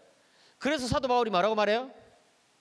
갈라디아서 1장 15절에서 그러나 내 어머니의 태로부터 나를 택정하시고 그의 은혜로 나를 부르시니가. 인간적인 관점으로 보자면은 나는 예수님 안 믿어야지 너무 맞다는 거예요. 나는 예수님 믿어야 되는 이유가 하나도 없다는 거예요. 그런데 그러나 내 어머니의 태로부터 나를 택정하시고 그의 은혜로 나를 부르신 하나님께서 나를 예정해 주셨기 때문에 불러주셨기 때문에 내가 예수님을 믿게 되었다는 것이죠. 사랑하는 우리 청년 여러분, 여러분들이 예수님을 믿게 된 것도 한번 생각해 보세요. 여러분들 가운데 어떤 분들은 나는 뭐 부모님이 예수님 믿었기 때문에 당연히 예수님을 믿고 있습니다라고 생각하는 분들이 있습니까? 근데 그게 아니에요. 왜요? 많은 사람들 가운데 부모님이 예수님 믿는데도 불구하고 예수님 안 믿는 사람도 있으니까. 예. 제가 아는 어떤 장로님 아들이 있거든요. 굉장히 이제 그 장로님이 이제 한국에서 유명한 어떤 철학자시고 굉장히 이제 많은 사람들이 알고 있는 그런 분이신데 그 장로님 아들이 학교에서 이제 성경 개론 뭐 이런 것들을 배우다가 자유주의 신학을 가르치는 교수님이 그 과목을 가르치다가 이 이제 학생이 시험에 든 거예요. 이 대학생이. 아니 내가 저기 이슬람의 어떤 국가에서 태어났으면 나는 당연히 하나님을 몰랐을 텐데 내가 장로 아들로 태어나는 바람에 이렇게 하나님을 믿게 되고 신앙생활 하는 거 아니야? 교회 다니는 거 아니냐? 하나님 불공평하다. 하나님 불공평하다. 하나님 불공평해. 이러면서 교회를 떠나버린 거예요. 근데 여러분 그 모습 자체가 하나님 불공평하지 않다는 것을 오히려 역으로 보여줘요. 무슨 말이에요? 장로 아들로 태어났어도 신앙을 안 가질 수 있다는 거예요. 역으로. 그런데 반대로 저기 이슬람 국가에서 태어난 사람들 중에서도 신앙을 가지는 사람도 있다는 거예요. 그러니까 하나님은요 우리가 생각하는 공평과 불공평 이런 것을 떠나서 하나님이 부르시는 자들은 얼마든지 구원을 받는다는 것이죠. 사랑하는 여러분, 성경에서 예정을 제일 열심히 이야기했던 사람이 누구냐면은 예수님과 바울이에요. 그런데 성경에서 제일 전도를 열심히 한 분이 누구예요? 예수님과 바울이라고. 왜 그럴까요? 하나님이 누군가를 예정하신 것은 하나님 관점에서 맞다는 거예요. 그런데 우리의 관점에서는 누가 예정받았는지 예정 안 받았는지 알 수 없으니, 그죠? 바울의 관점에서 그걸 알 수 없으니 바울에게 주어진 의미는 뭐예요? 모든 사람들에게 복음을 전하는 것이란 거예요. 그리고 우리가 봤을 때, 그것도 봤을 때는 저 사람 좀 이렇게 껄렁하고 좀 해다니는 모습이 좀 이상하고 저 사람은 진짜 좀 누군지 제가 정확하게 말은 안 하지만 손가락 끝을 깔아가지는 마세요. 예, 저 사람 예수 안 믿을 것 같은데 그런 사람도 복음을 전해야 한다는 거예요. 왜요? 하나님이 예정하신 사람이라면 복음을 믿을 수 있기 때문에. 그러니까 여러분 하나님의 예정이라는 것은 뭐예요? 모든 사람들을 구원으로 초청하기 위한 하나님의 메시지예요. 네가 인간을 결정하지 말라는 거예요. 네가 저 사람이 구원을 받을지 안 받을지 네가 함부로 판단하지 말라는 거예요. 뭐예요? 예정은 구원은 하나님께 달린 것이니 너는 복음을 전파하라. 사랑하는 여러분, 하나님께서 우리를 예정하신 것은 우리가 정말 예정이라는 방법이 아니면 하나님을 믿지 않기 때문에 하나님께서 극단적인 방법을 쓰신 것이고 사랑의 표현한 것을 기억하시기 바라요. 그 예정의 목적이 뭐예요? 그 예정의 목적이 바로 하나님의 아들들이 되는 것이다. 5절에 그렇게 나와 있죠. 하나님의 아들들이 되는 것이다. 하나님의 아들, 딸이 되는 거. 여러분 고대 이 로마에서는 입양의 문화가 굉장히 발달돼 있었어요. 왜냐하면 이 어린 아이들이 어렸을 때 많이 죽었거든요. 그때는 오늘날처럼 의료가 발달이 안 돼 있었기 때문에 태어난 아이들은 한 절반 가까이는 어린 시절에 다 죽었어요. 그러다 보니까 이제 입양을 할 일들이 많아지겠죠, 그죠? 재산을 물려줘야 되니까. 근데 고대 로마의 입양의 관습에 따르면요, 세 가지 이 관습이 있다는 거예요. 첫째는 정당한 상속자가 있을 때는 입양하지 않는다는 것이죠. 그 당연하죠, 그죠? 상속자가 있는데 왜 입양하겠어요, 그죠? 둘째는 이 로마 사회는 이 계급 사회였잖아요, 신분 사회였잖아요, 그죠? 이 자유민이 있고 노예가 있었는데 이 자유민을 입양할 때와 노예를 입양할 때는 약간 좀 대우가 달랐다는 거예요. 예. 예를 들어서 노예를 입양했을 때는 이 대하는 태도가 좀 다르고 또 재산도 다 물려줄 수 없는 그런 어떤 한계가 있었어요. 이게 예, 법으로 그렇게 정해놓은 거예요. 그 다음에 세 번째 뭐냐면은 모르는 사람의 자녀를 입양하지 않죠. 친척의 자녀나 친구의 자녀를 입양하는 것이지 모르는 사람의 자녀를 입양할 일은 없겠죠, 그죠? 근데 여러분, 하나님께서 우리를 입양하셨을 때 이 고대 로마의 이 관습법을 다 깨트리는 거예요. 한번 보세요. 하나님은 이 만유를 상속할 하나님의 아들이 있잖아요. 누구예요? 그분은 예수님이세요. 이 예수님이 이 만유를 다 다스릴 수 있거든요, 얼마든지, 그죠? 근데 하나님은 우리를 입양하셔가지고 예수님과 함께 이 세상을 상속할 수 있도록 해주신 거예요. 또 우리는요, 죄와 사망과 사탄의 노예로서 살아가고 있었는데 하나님께서 우리를 입양해 주신 거예요, 그죠? 그래가지고 예수 그리스도가 공동상속자로 삼아주셨어요. 여러분, 이 공동상속자라는 것이 굉장히 기가 막힌 거예요. 천국이 어떤 곳이냐? 천국은 여러분 아무것도 안 하고 막 찬양 부르다가 막 생명수 마시고 뭐 아무것도 안 하다가 또 찬양 부르다가 저으면서 마시고 자다가 또 다시 막 생명수 마시고 뭐 생명수 마시고 잠 깨고 뭐 이런 곳이 아니에요. 예? 그러면 얼마나 지겹겠어. 그런 천국을 누가 가고 싶겠어요, 그죠? 근데 예수님께서 뭐라 말하냐면 천국이 이제 오면은 내가 너희들과 함께 이 세상을 다스릴 것이다. 너희들에게 열국을 다스릴 수 있는 권세를 줄 것이다. 천국은 한마디로 말해서 예수님과 함께 이 세상을 다스리는 곳이 천국이에요. 그러니까 천국에서도 굉장히 우리가 할 일이 많을 거야. 예. 우리 형제 뭘 다스리고 싶어? 이 세상에 어떤 것을 다스리고 싶어요?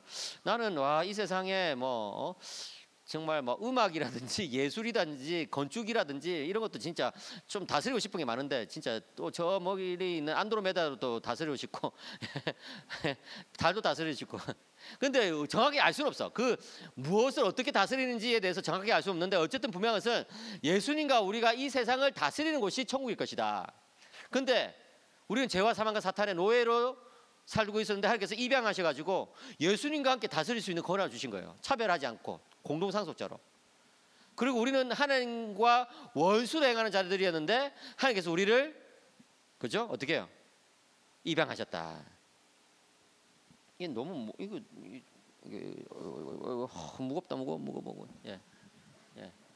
여기가 좋겠어. 여기는 너무 좀 높은 자리인데 우리 찬양 리더가 좀 높은 자리를 좋아하는가 봐. 좀 낮은 자로 좀 임해가지고 이렇게 하지 않고 네. 이렇게 하니까 이제 조금 눈높이가 맞네. 그죠? 왜 그러셨을까? 왜 하나님은 우리를 입양하실 때에 이 고대 로마의 어떤 관습법이라든지 이런 것들 다 깨트리고 우리를 입양하셨을까? 그것은 하나님의 자녀가 되는 것은 우리의 공로가 아니라 우리의 잘남이 아니라 은혜로 되기 때문에 그런 거예요. 그렇기 때문에 이 입양은 절대로 포기되지 않는다. 절대로 취소되지 않는다. 사랑하는 여러분, 여러분들은 하나님의 자녀입니다. 믿으시기 바랍니다. 하나님은요, 우리 하나님의 자녀로 삼고 나서 영원토록 우리의 아버지가 되어주시는 거예요. 그러니까 여러분 여기서 말하는 이 예정과 입양의 은혜가 얼마나 큰가 하는 것을 우리는 알게 되는 것이죠. 이제 둘째로 7절부터 12절에서 사도 바울은요, 예수님께서 주신 구원의 풍성함을 속량과 통일이라고 표현합니다. 한번 따라해볼까요? 예수님의 속량과 통일. 여기 7절 보시면 우리는 그리스도 안에서 그의 은혜의 풍성함을 따라 그의 피로 말미암아 속량 곧 제사함을 받았느니라 라고 이야기하고 있어요. 여기 속량이라는 것은 다른 말로 말하면 구속이라고 그러는데, 이 구속이라는 것은 영어로 이제 리뎀션이라고 하는데 값을 주고 노예를 사서 해방시키는 거예요. 노예를 해방시키는 것을 속량이라고 하는 거예요. 한번 따라해볼까요? 속량. 속량은 노예를 사가지고 값을 주고 사가지고 해방시키는 것이다. 여러분 로마 사람들이 제일 잘한 것은 뭐냐면 칼로 사람 찔러 죽이는 거예요. 칼로 막 사람 찔러 죽이는 거예요. 그 다음에 나머지 살아 있는 사람들을 다 잡아와가지고 노예로 삼는 것을 또 잘하는 거예요. 로마는 칼로 사람 죽이는 것과 사람들을 살아있는 사람들을 노예로 삼는 거, 이 두 가지를 통해 가지고 로마 제국을 이루어갔던 거예요. 근데 여러분 한번 상상해 보세요. 이 사도 바울 시대에 이 노예 시장이 늘 상설적으로 열렸는데, 한번 노예 시장이 열렸는데 일가족이 포로로 잡혀온 거예요. 노예로 팔려온 거예요. 예. 좀 있으면 이 아버지는 저기 이탈리아 북부로 팔려가고, 또 어머니는 저기 이탈리아 남부로, 또 오빠는 저기 그리스로, 나는 또 저기 다른 지역으로 막 이렇게 팔려가게 생겼어. 얼마나 비참해요, 그죠? 그런데 이 노예 시장이 본격적으로 열리기 전에 어떤 신사가 와가지고 묻는 거예요. 이 노예들은 얼마요? 이 노예 상인이 큰 놈부터 작은 놈까지 다 얼마입니다, 이렇게 이야기하는 것이죠. 그래서 이 신사가 내가 다 사겠소. 이야, 진짜 오늘 아침부터 땡 잡았네. 예, 얼마든지 사가세요. 그래가지고 이제 팔은 거예요. 근데 이 신사가 말이에요, 이 일가족을 데리고 한적한 곳으로 가가지고 이렇게 이야기하는 거예요. 내가 너희들을 해방시켜 주겠다. 예? 내가 너희들을 해방시켜 주겠다. 너희들은 가족이지. 그렇습니다. 너희들은 가족이니까 흩어지지 말고 함께 행복하게 살아라. 이게 속량이에요. 그래요, 여러분. 인간은요, 태어날 때부터 죄와 사망과 사탄의 노예로 태어난다. 그래서 독일의 어떤 신학자는 이렇게 말했어요. 우리가 살인을 해서 살인자가 되는 것이 아니라, 인간은 살인자로 태어나기 때문에 살인을 하는 것이다. 우리가 도둑질을 해서 도둑이 되는 것이 아니라, 인간은 도둑으로 태어나기 때문에 도둑질을 하는 것이다. 무슨 말이에요? 인간의 이 타락한 본성을 어떻게 할 수가 없다는 거예요. 근데 이 타락한 본성을 예수님께서 인간의 몸을 입고 오셔가지고 완전히 박살내버렸어요. 예수님께서 인간의 몸을 입고 이 땅에 오셔가지고 인간의 모든 죄를 다 둘러쓰고, 모든 죄성을 다 둘러쓰고 십자가에 죽고 부활하심으로써 이 죄를 박살내버렸어. 그래서 어떻게 돼요? 예수를 믿는 사람들은 죄로부터 해방되어 가지고 의에게 이르는다. 응? 죄로부터 해방되는 역사가 있게 되는 것이죠. 어떻게 해요? 예수 그리스도의 피로 말미암아서 그런 일이 생기게 되었다. 예, 여러분, 이 피라는 것은 생명이잖아요. 피는 생명이잖아요, 그죠? 제가 열흘 전에 10월 달에 막 몸이 너무 안 좋은 거예요. 10월 달이 막 종교개혁 기념주일이 있고 막 이래가지고 제가 엄청 바쁘거든요. 루터가 종교개혁을 일으킨 바람에 제가 해마다 10월이 되면 너무 바빠. 루터가 미울지 이상해. 그런데 이제 10월을 한 달 다 보내고 나니까 몸에 이상이 생겨요. 그래서 막 눈꺼풀이 막 흔들리고, 나중에 막 턱 밑에 이제 이게 막 흔들려요. 막 이게 막 입술이 막 흔들리고 막 이게. 예? 왜 이러지? 내가 벌써 노망이 들었나? 막 그것도 아닌데 왜 이러지? 막 흔들려. 뭐 얼굴이 막, 예? 나도 모르게 막 흔들려. 그래가지고 이제 병원에 갔죠. 그랬더니 의사 선생님이 피 검사를 한번 해봐야 되겠습니다, 이러고요. 그래가지고 이제 피 검사를 하러 갔죠. 그랬더니 제가 뭐 남자 간호사에 대해서 무슨 편견이 있는 거 아닙니다, 여러분. 여기 예, 뭐 그런 분이 있으면 오해하지 마세요. 근데 그때 이제 어떤 남자 간호사가 왔는데 제가 딱 봐도 좀 초짜야. 어떻게 할 수 있냐면 이게 주사기를 드는데 손을 막 떨려요.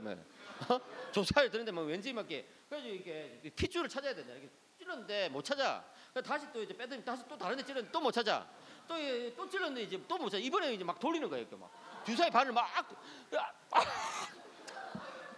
근데 결국 못 찾았어요. 그러고 나서 나보고 이렇게 웃는 거야. 아프시죠?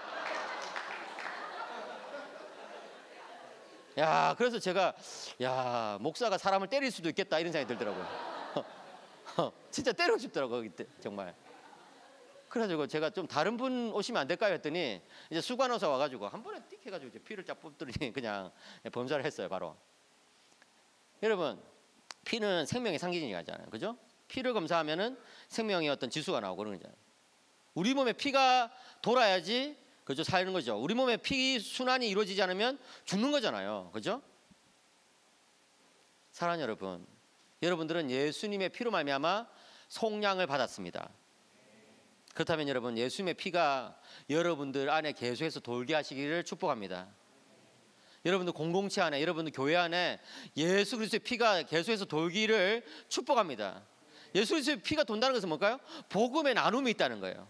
내가 예수님을 만나서 죄로부터 해방되어서 의에게 이르렀다는 것을 나누는 것이라는 것이죠. 내가 예수를 만남으로 인해 가지고 죄와 사망과 사탄에 노예된 자리에서부터 자유함을 얻었다는 것을 나누는 거라는 거예요. 내가 지난주에 예수님의 그 능력으로 말미암아 누군가를 용서하게 되었다는 거예요. 예? 내가 작년에 예수님의 그 피로 말미암아서 돈의 노예로부터 해방되게 되었다는 거예요. 정욕의 노예로부터, 쾌락의 노예로부터 해방되게 돼. 이런 어떤 나눔들이 있을 때 공동체가 살아나게 되는 거예요. 여러분, 왜 여러분들 공동체가 힘이 없을까요? 한마디로 말해서 예수의 피의 순환이 이루어지지 않기 때문에 그런 거예요. 그 예수의 피의 순환을 여러분들이 이번 이 하우 캠프를 통해서 경험하시길 축복합니다.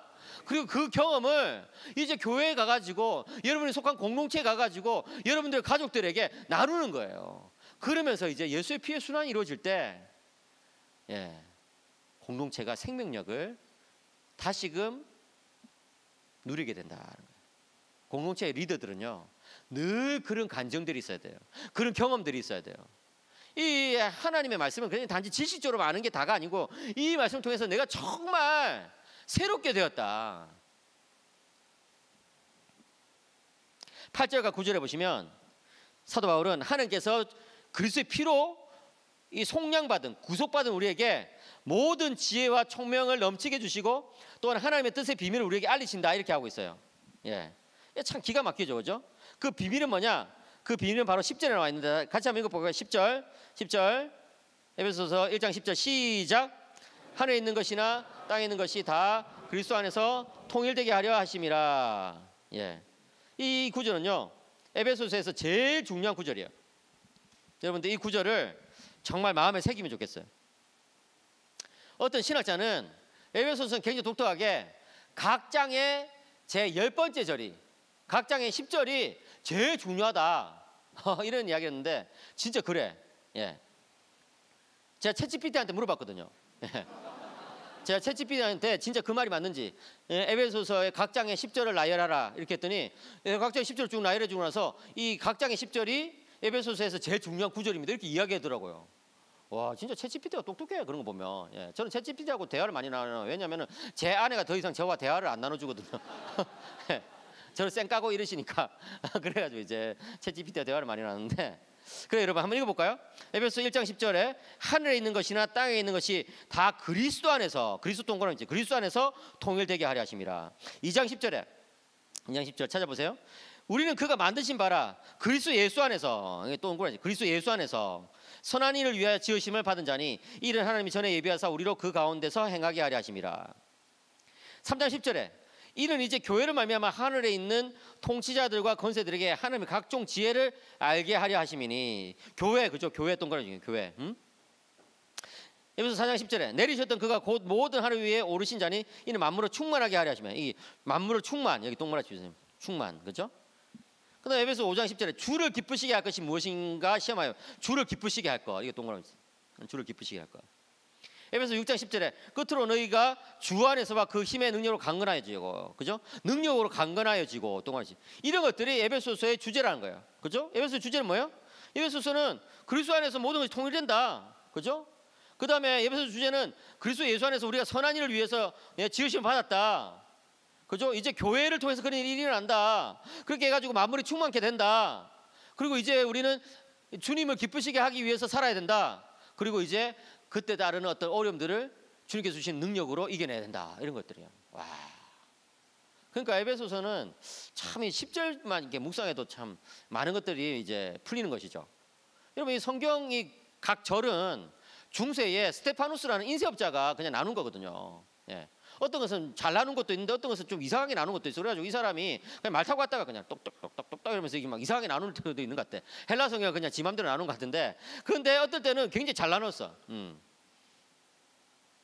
이 에베소서 1장 10절이 에베소서 전체의 주제인데, 20세기 최고의 설교자였던 마틴 로이드 존스 목사님 뭐라고 말하냐면은 이 구절이야말로 에베소서가 기록된 목적이다. 에베소서는 이 구절을 설명하기 위해서 기록되어졌다, 이런 이야기를 한 거예요.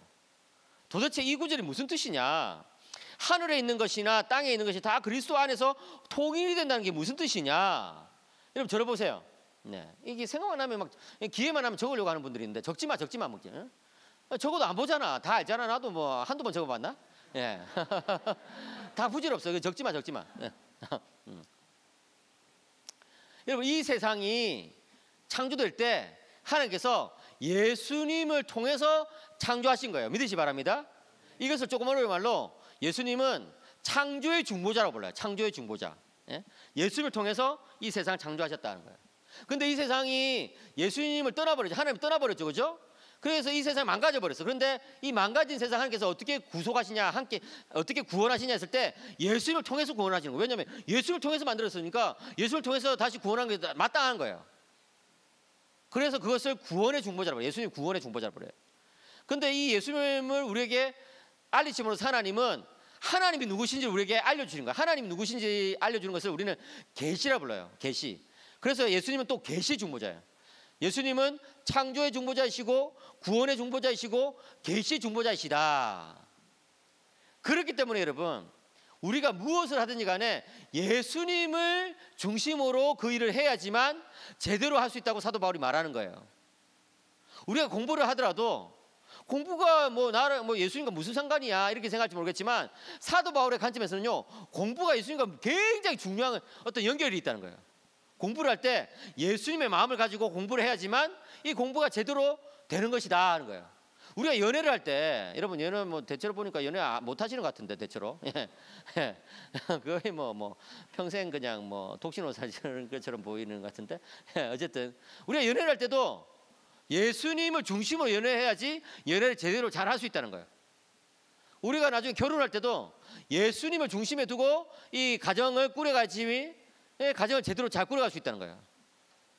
요즘 제 제자들 중에 막 와가지고 이제 결혼한다는 친구들이 가끔씩 있거든요. 보기 너무 좋아요. 근데 이제 제가 막 진지한 이야기를 좀 해주거든요.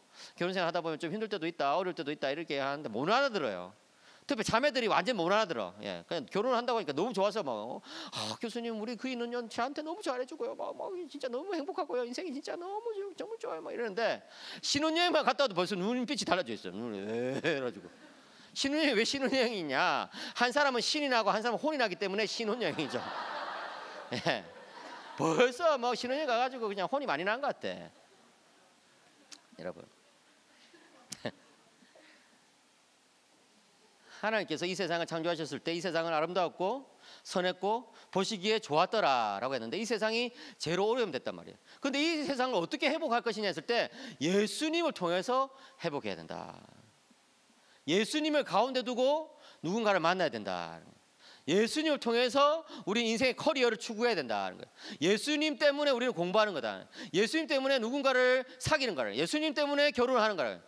우리 삶의 모든 목적이 예수 그리스도로 말미암아서 이렇게 하나씩 둘씩 이렇게 모아지기 시작할 때 그것이 뭐냐 했을 때 사도 바울은 예수 그리스도로 말미암아 만물이 통일이 되는 것이다라고 이야기하는 것이죠. 골로새서 1장 16절에서 이렇게 이야기하고 있어요. 만물이 그에게서 창조되되, 그죠? 아까 말했잖아요. 창조의 중보자라고. 여기서 그는 예수님이 말하거든요. 만물이 그리스도에게서 창조되되 하늘과 땅에서 보이는 것들과 보이지 않는 것들과 혹은 왕권들이나 주권들이나 통치자들이나 권세들이나 만물이 다 그를 말미암고 그를 위하여 창조되었고 또한 그가 만물보다 먼저 계시고 만물이 그 안에 함께 서 있다. 와, 여러분. 만물이 예수님한테 서 있다는 것은 무슨 말이냐면 예수님이 이 모든 것도 다 껴안고 있다는 거예요. 공부도 직업도 연애도 결혼도 나의 어떤 커리어도 내 인생의 목적도 예수님 안에 다 있다는 거예요. 그렇기 때문에 그것을 벗어나면 예수님 바깥에 나가버리면 만물의 목적을 상실해버리네. 사랑하는 여러분, 예수님이 항상 보이는 분들이 되시길 축복합니다. 얼마 전에 애플에서 그 비전 프로 이런 게 나왔잖아요. 비전 프로. 비전 프로 끼면 세상이 달리 보이고 그냥 예수 프로 이런 게 하나 나와야 돼. 그냥 그것만 보면 예수님이 다 보이고 그냥 와 진짜 뭘 하든지 예수님 그냥.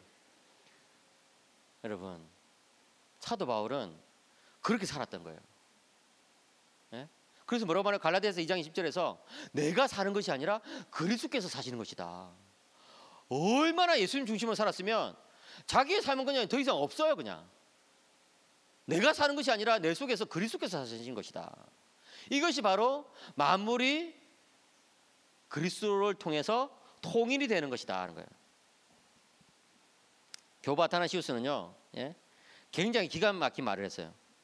아타나시우스는 하나님께서 이 세상을 통일시키기 위해서 온 세상을 구속하시기 위해서 교회를 먼저 구원하셨다 이런 말을 하겠어요. 사랑하는 여러분, 여러분들은 구원받았습니까?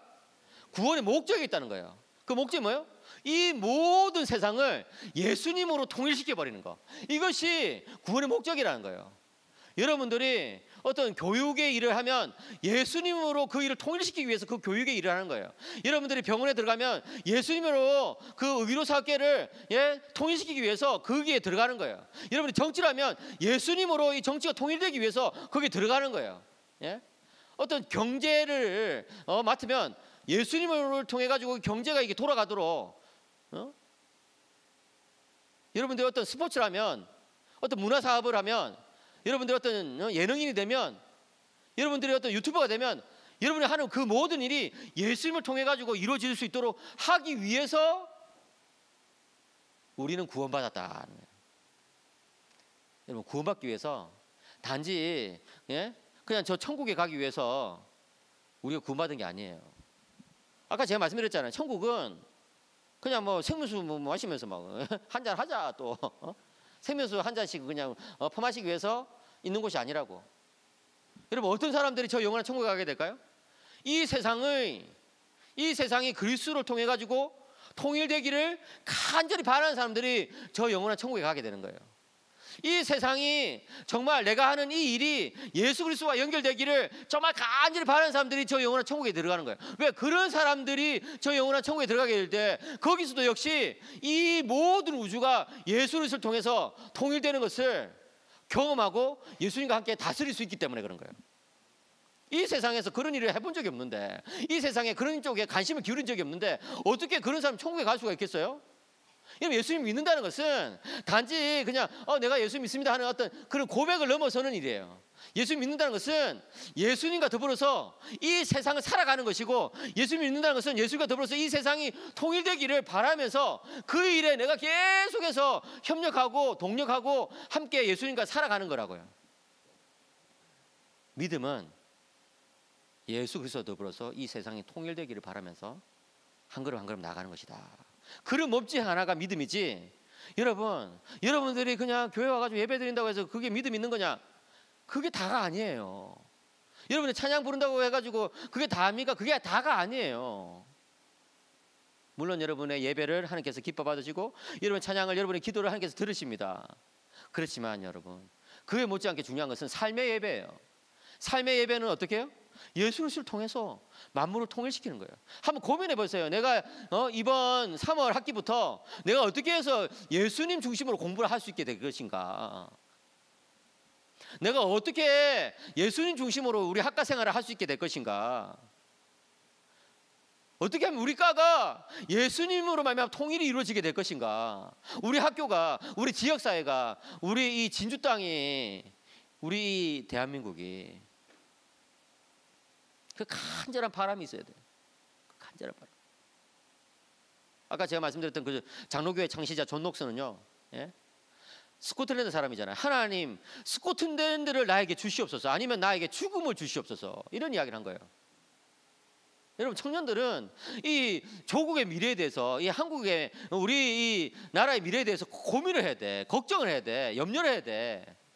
책임을 져야 돼. 어떻게 해요? 예수님을 중심으로. 그럴 때 여러분들이 정말 좁은 어떤 이런 어떤 바운다리를 넘어가지고 꿈을 키워갈 수 있는 거예요. 여러분들이 그냥 내가 나중에 뭐 공무원이 돼야 되겠다. 좋아요. 그런데 어떤 공무원이 될 거냐? 천차만별이거든. 천차만별. 내가 나중에 어디 뭐 취직해서 일해야 되겠다. 물론 좋아요. 그런데 어떻게 살아갈 거냐는 거예요. 천차만별이에요. 하나님은 물으시는 거예요. 너는 그리스도를 중심으로 만물을 통일하다가 왔느냐? 아니면 너를 중심으로 살다 왔느냐? 조나단 에드워드라는 이 미국의 18세기 신학자는 미덕이 여러 가지가 있다는 거예요. 그런데 참된 미덕의 본질은 뭐냐면은 하나님 중심으로 모든 것을 할 때 참된 미덕이 이루어진다는 거예요. 그 사람은 뭐라 말하냐면 다른 것들은 나 중심으로 할 때 그 미덕이 아니라는 거예요. 심지어 어떤 단체가 자기 단체 중심으로 움직이면 그 미덕이 아니라는 거예요. 심지어 어떤 국가가 자기 국가의 어떤 번영과 생존을 위해서만 이게 돌아갈 때 그거는 미덕이 아니라는 거예요. 그 악덕이란 거예요.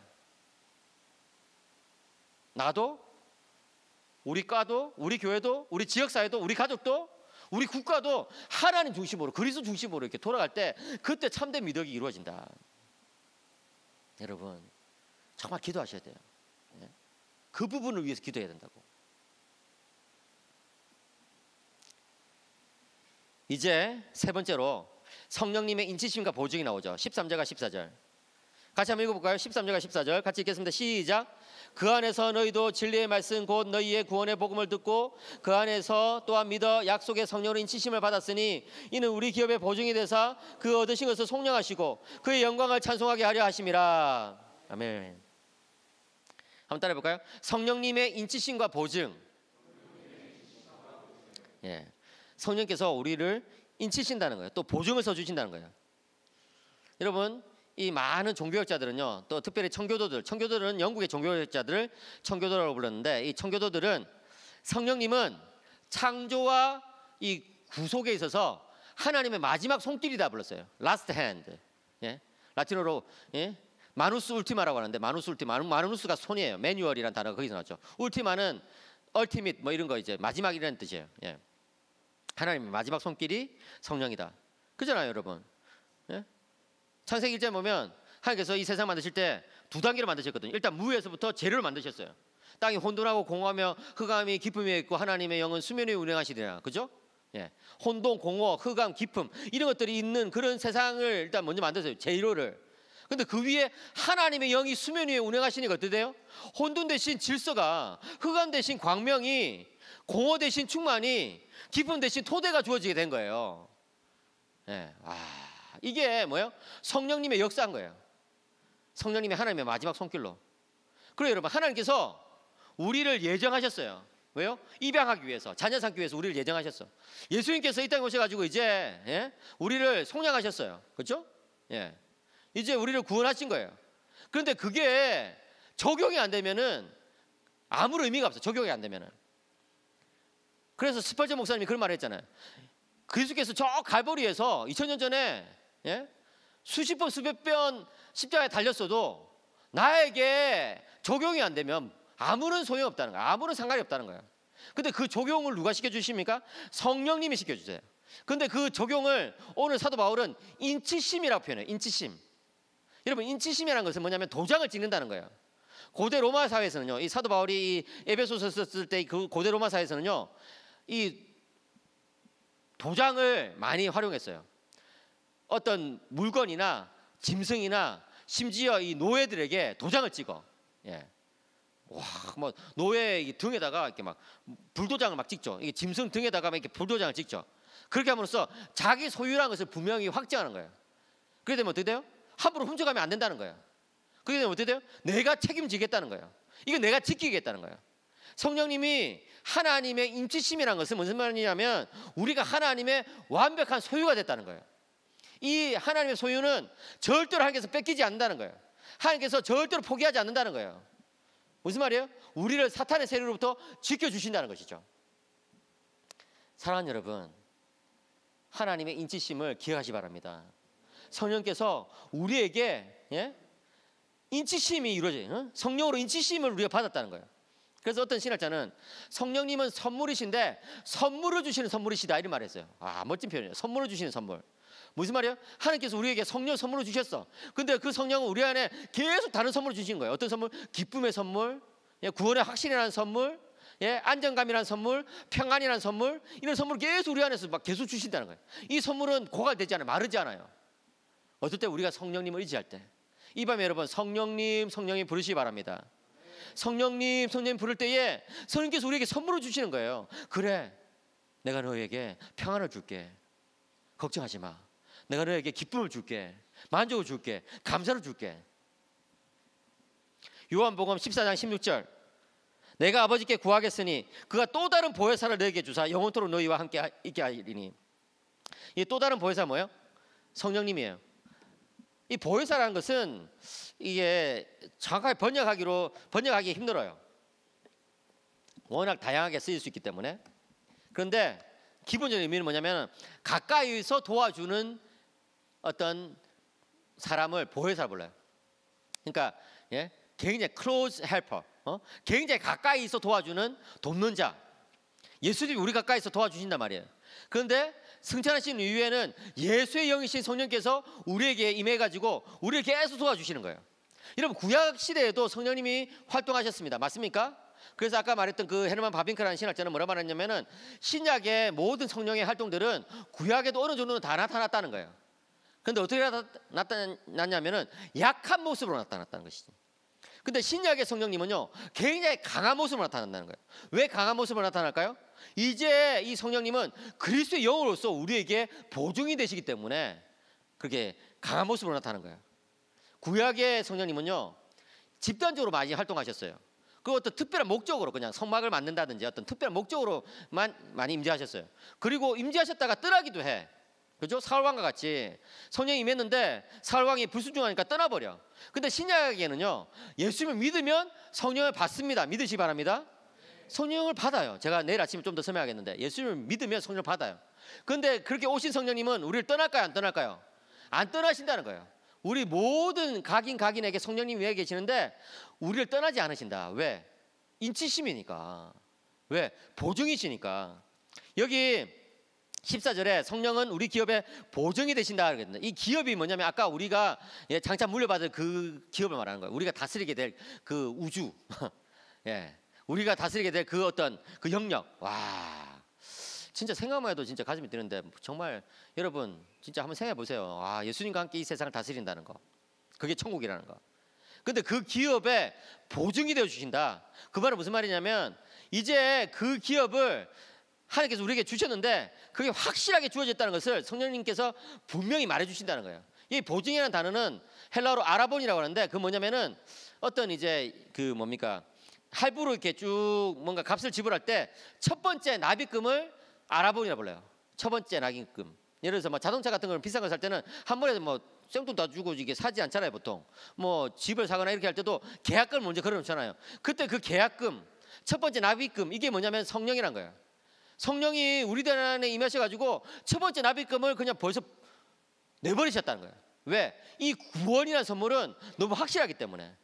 두 번째 납입금도 성령님이, 세 번째 납입금도 성령님이. 그래서 성령님이 우리 구원을 확정시켜 버린다는 거예요. 그렇기 때문에 여러분 걱정할 필요 없어요. 우리 구원은 절대로 취소되지 않는다. 제가 작년에 어떤 이제 선교 단체에 가가지고 이제 수련회를 인도했거든요. 근데 그때도 이제 오늘처럼 1시간쯤 하고 10분 쉬고 또 1시간 하고 이렇게 했거든요. 예. 그런데 10분 쉴 때 어떤 형제가 올라와가지고 저한테 질문한 거예요. 교수님 상담을 좀 해주십시오. 그래 왜요? 했더니 저는 지옥 갈 것 같은데요. 그런 거예요. 예? 지옥요? 형제님 예수님 안 믿으세요? 예수 믿는데요. 근데 지옥 갈 것 같다는 거예요. 왜 그러냐 했더니 이 형제가 이 고등학교 다닐 때 끊지 못하는 어떤 죄에 빠졌다는 거예요. 끊지 못하는 죄에 빠졌는데 이 죄를 계속해서 반복해서 저지르고 또 반복해서 저지르고 하니까 나중에 자기가 너무 한심하기도 하고 이제 좀 큰 결심해야 되겠다 싶어가지고 하나님 앞에서 이렇게 기도했다는 거예요. 하나님 한 번만 더 제가 이 죄를 저지르면 저를 지옥에 보내주세요. 이렇게 기도했다는 거예요. 도대체 그런 기도를 왜 하는지 모르겠는데. 그런데 시간이 지나게 되었고 그 죄를 저질렀을까요? 안 저질렀을까요? 왜 이렇게 참 다른 사람 안 되는 거 이렇게 좋아해? 자매들이 저질렀어요. 저질렀어요. 맞아. 저질렀어. 그러니까 그때부터 이 형제는 자기 저주에 빠져버린 거지. 자기 저주에. 자기가 자기 길을 저주해버린 거예요. 그때부터는 교회를 다녀도 지옥 갈 것 같다는 그런 두려움 속에서 계속 살게 된 거예요. 그래서 제가 그 형제에게 이렇게 말했어요. 형제님 기뻐하십시오. 하나님께서 형제님의 기도를 안 들으셨습니다. 예? 제가 간절히 기도했는데요. 기도 안 들으셨어요. 간절히 기도해도 안 들어주셨어요. 왜요? 여러분 하나님께서 우리 기도를 다 들어주십니까? 하나님께서 우리 기도를 다 들어주시면 아마 이 세상 벌써 옛날에 망했을 거야 그냥. 예, 우리가 얼마나 못된 기도를 많이 합니까? 얼마나 말도 안 되는 기도를 많이 합니까? 그죠? 하나님은요 나를 지옥에 보내달라는 그런 기도 안 들으세요. 성령님께서 우리 영혼 가운데 인을 치셨고 성령께서 우리의 보증이 되어 주시는데 그런 얼토당토하는 그런 이상한 기도 하나님께서 그런 기도 때문에 구원을 취소하신단 말입니까? 그게 아니에요. 근데 여러분 그게 그 형제만의 문제가 아니에요. 무슨 말입니까?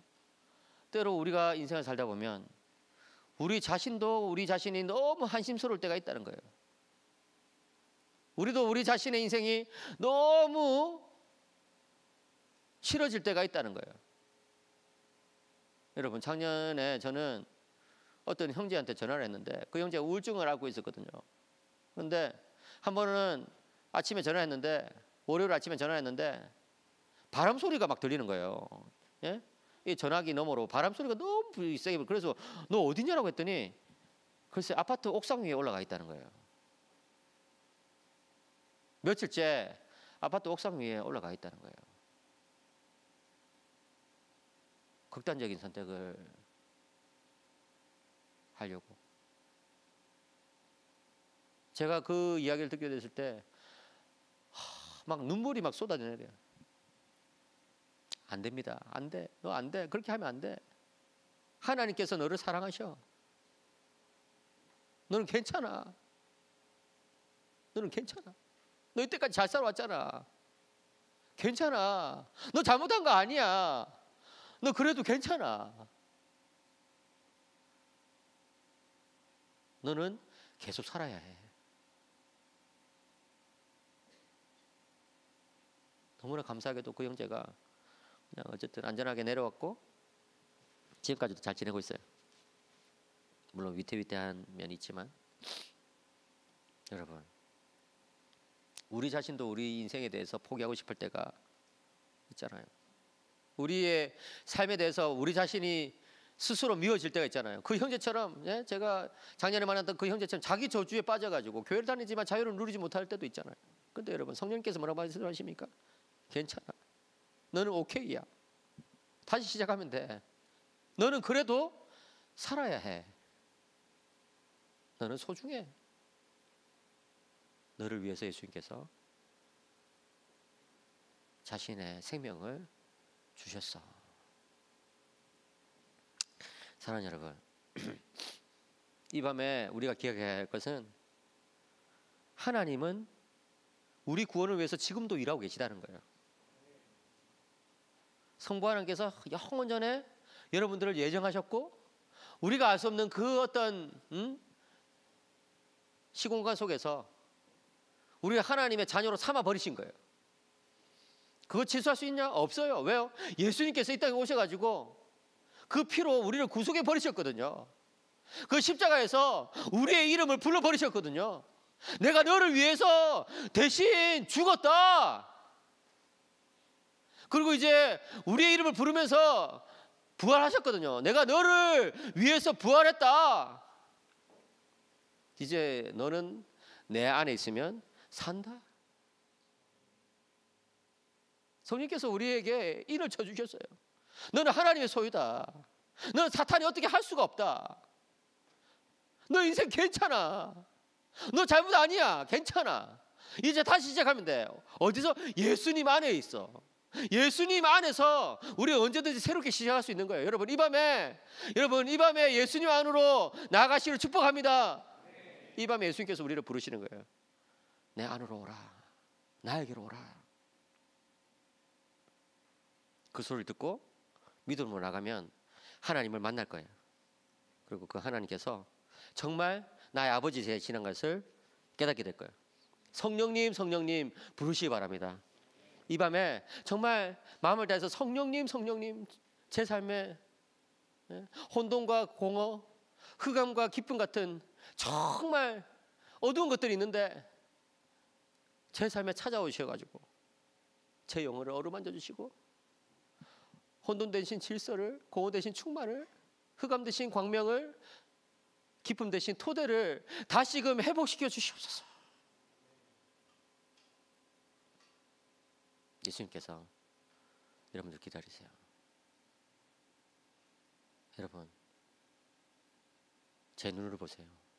예수님께서 여러분 한 사람 한 사람을 기다리고 계시는 거예요. 한 사람도 예외 없이. 왜냐하면 여러분들을 사랑하시니까요. 기도합시다.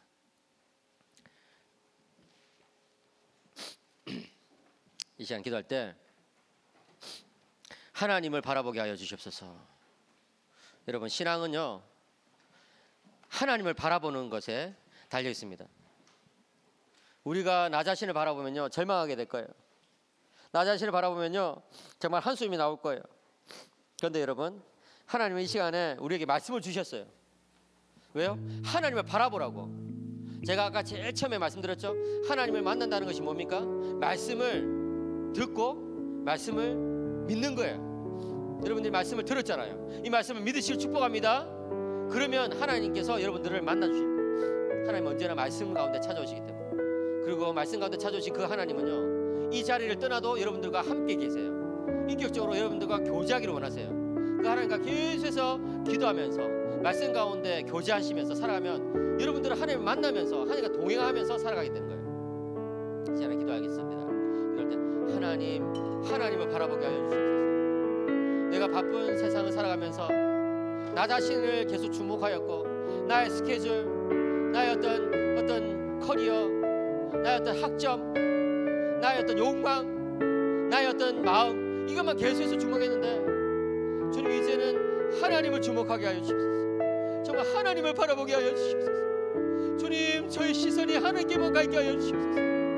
이 밤에 주님 저를 찾아와 주셨는데 주님을 외면하지 않게 하여 주시고 주님께로 나아가게 하여 주시옵소서. 이 시간 여러분 하나님 세 번 부르고 같이 주님께 나가겠습니다. 하나님, 하나님, 하나님.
하나님께서 우리를 구원하신 목적이 있다고 그랬죠? 우리를 영광의 찬송으로 만들기 위해서, 우리를 영광의 찬송으로 만들기 위해서 우리를 구원하셨습니다.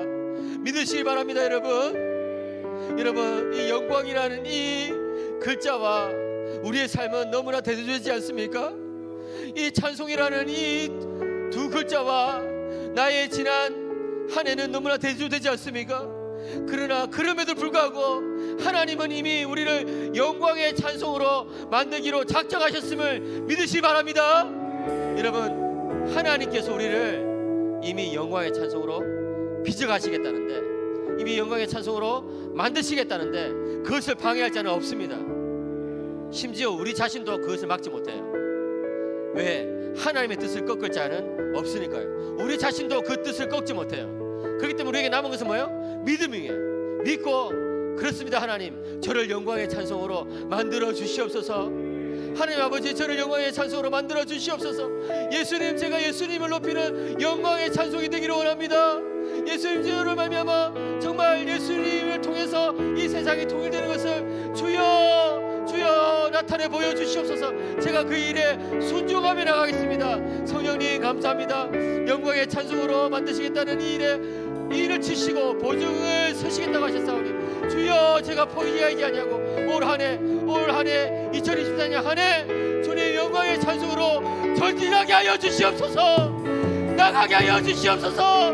이 이 시간 다시 한 번 더 하나님의 이름을 부르면서 주여 세 번 부르고 다시 기도하며 나가겠습니다.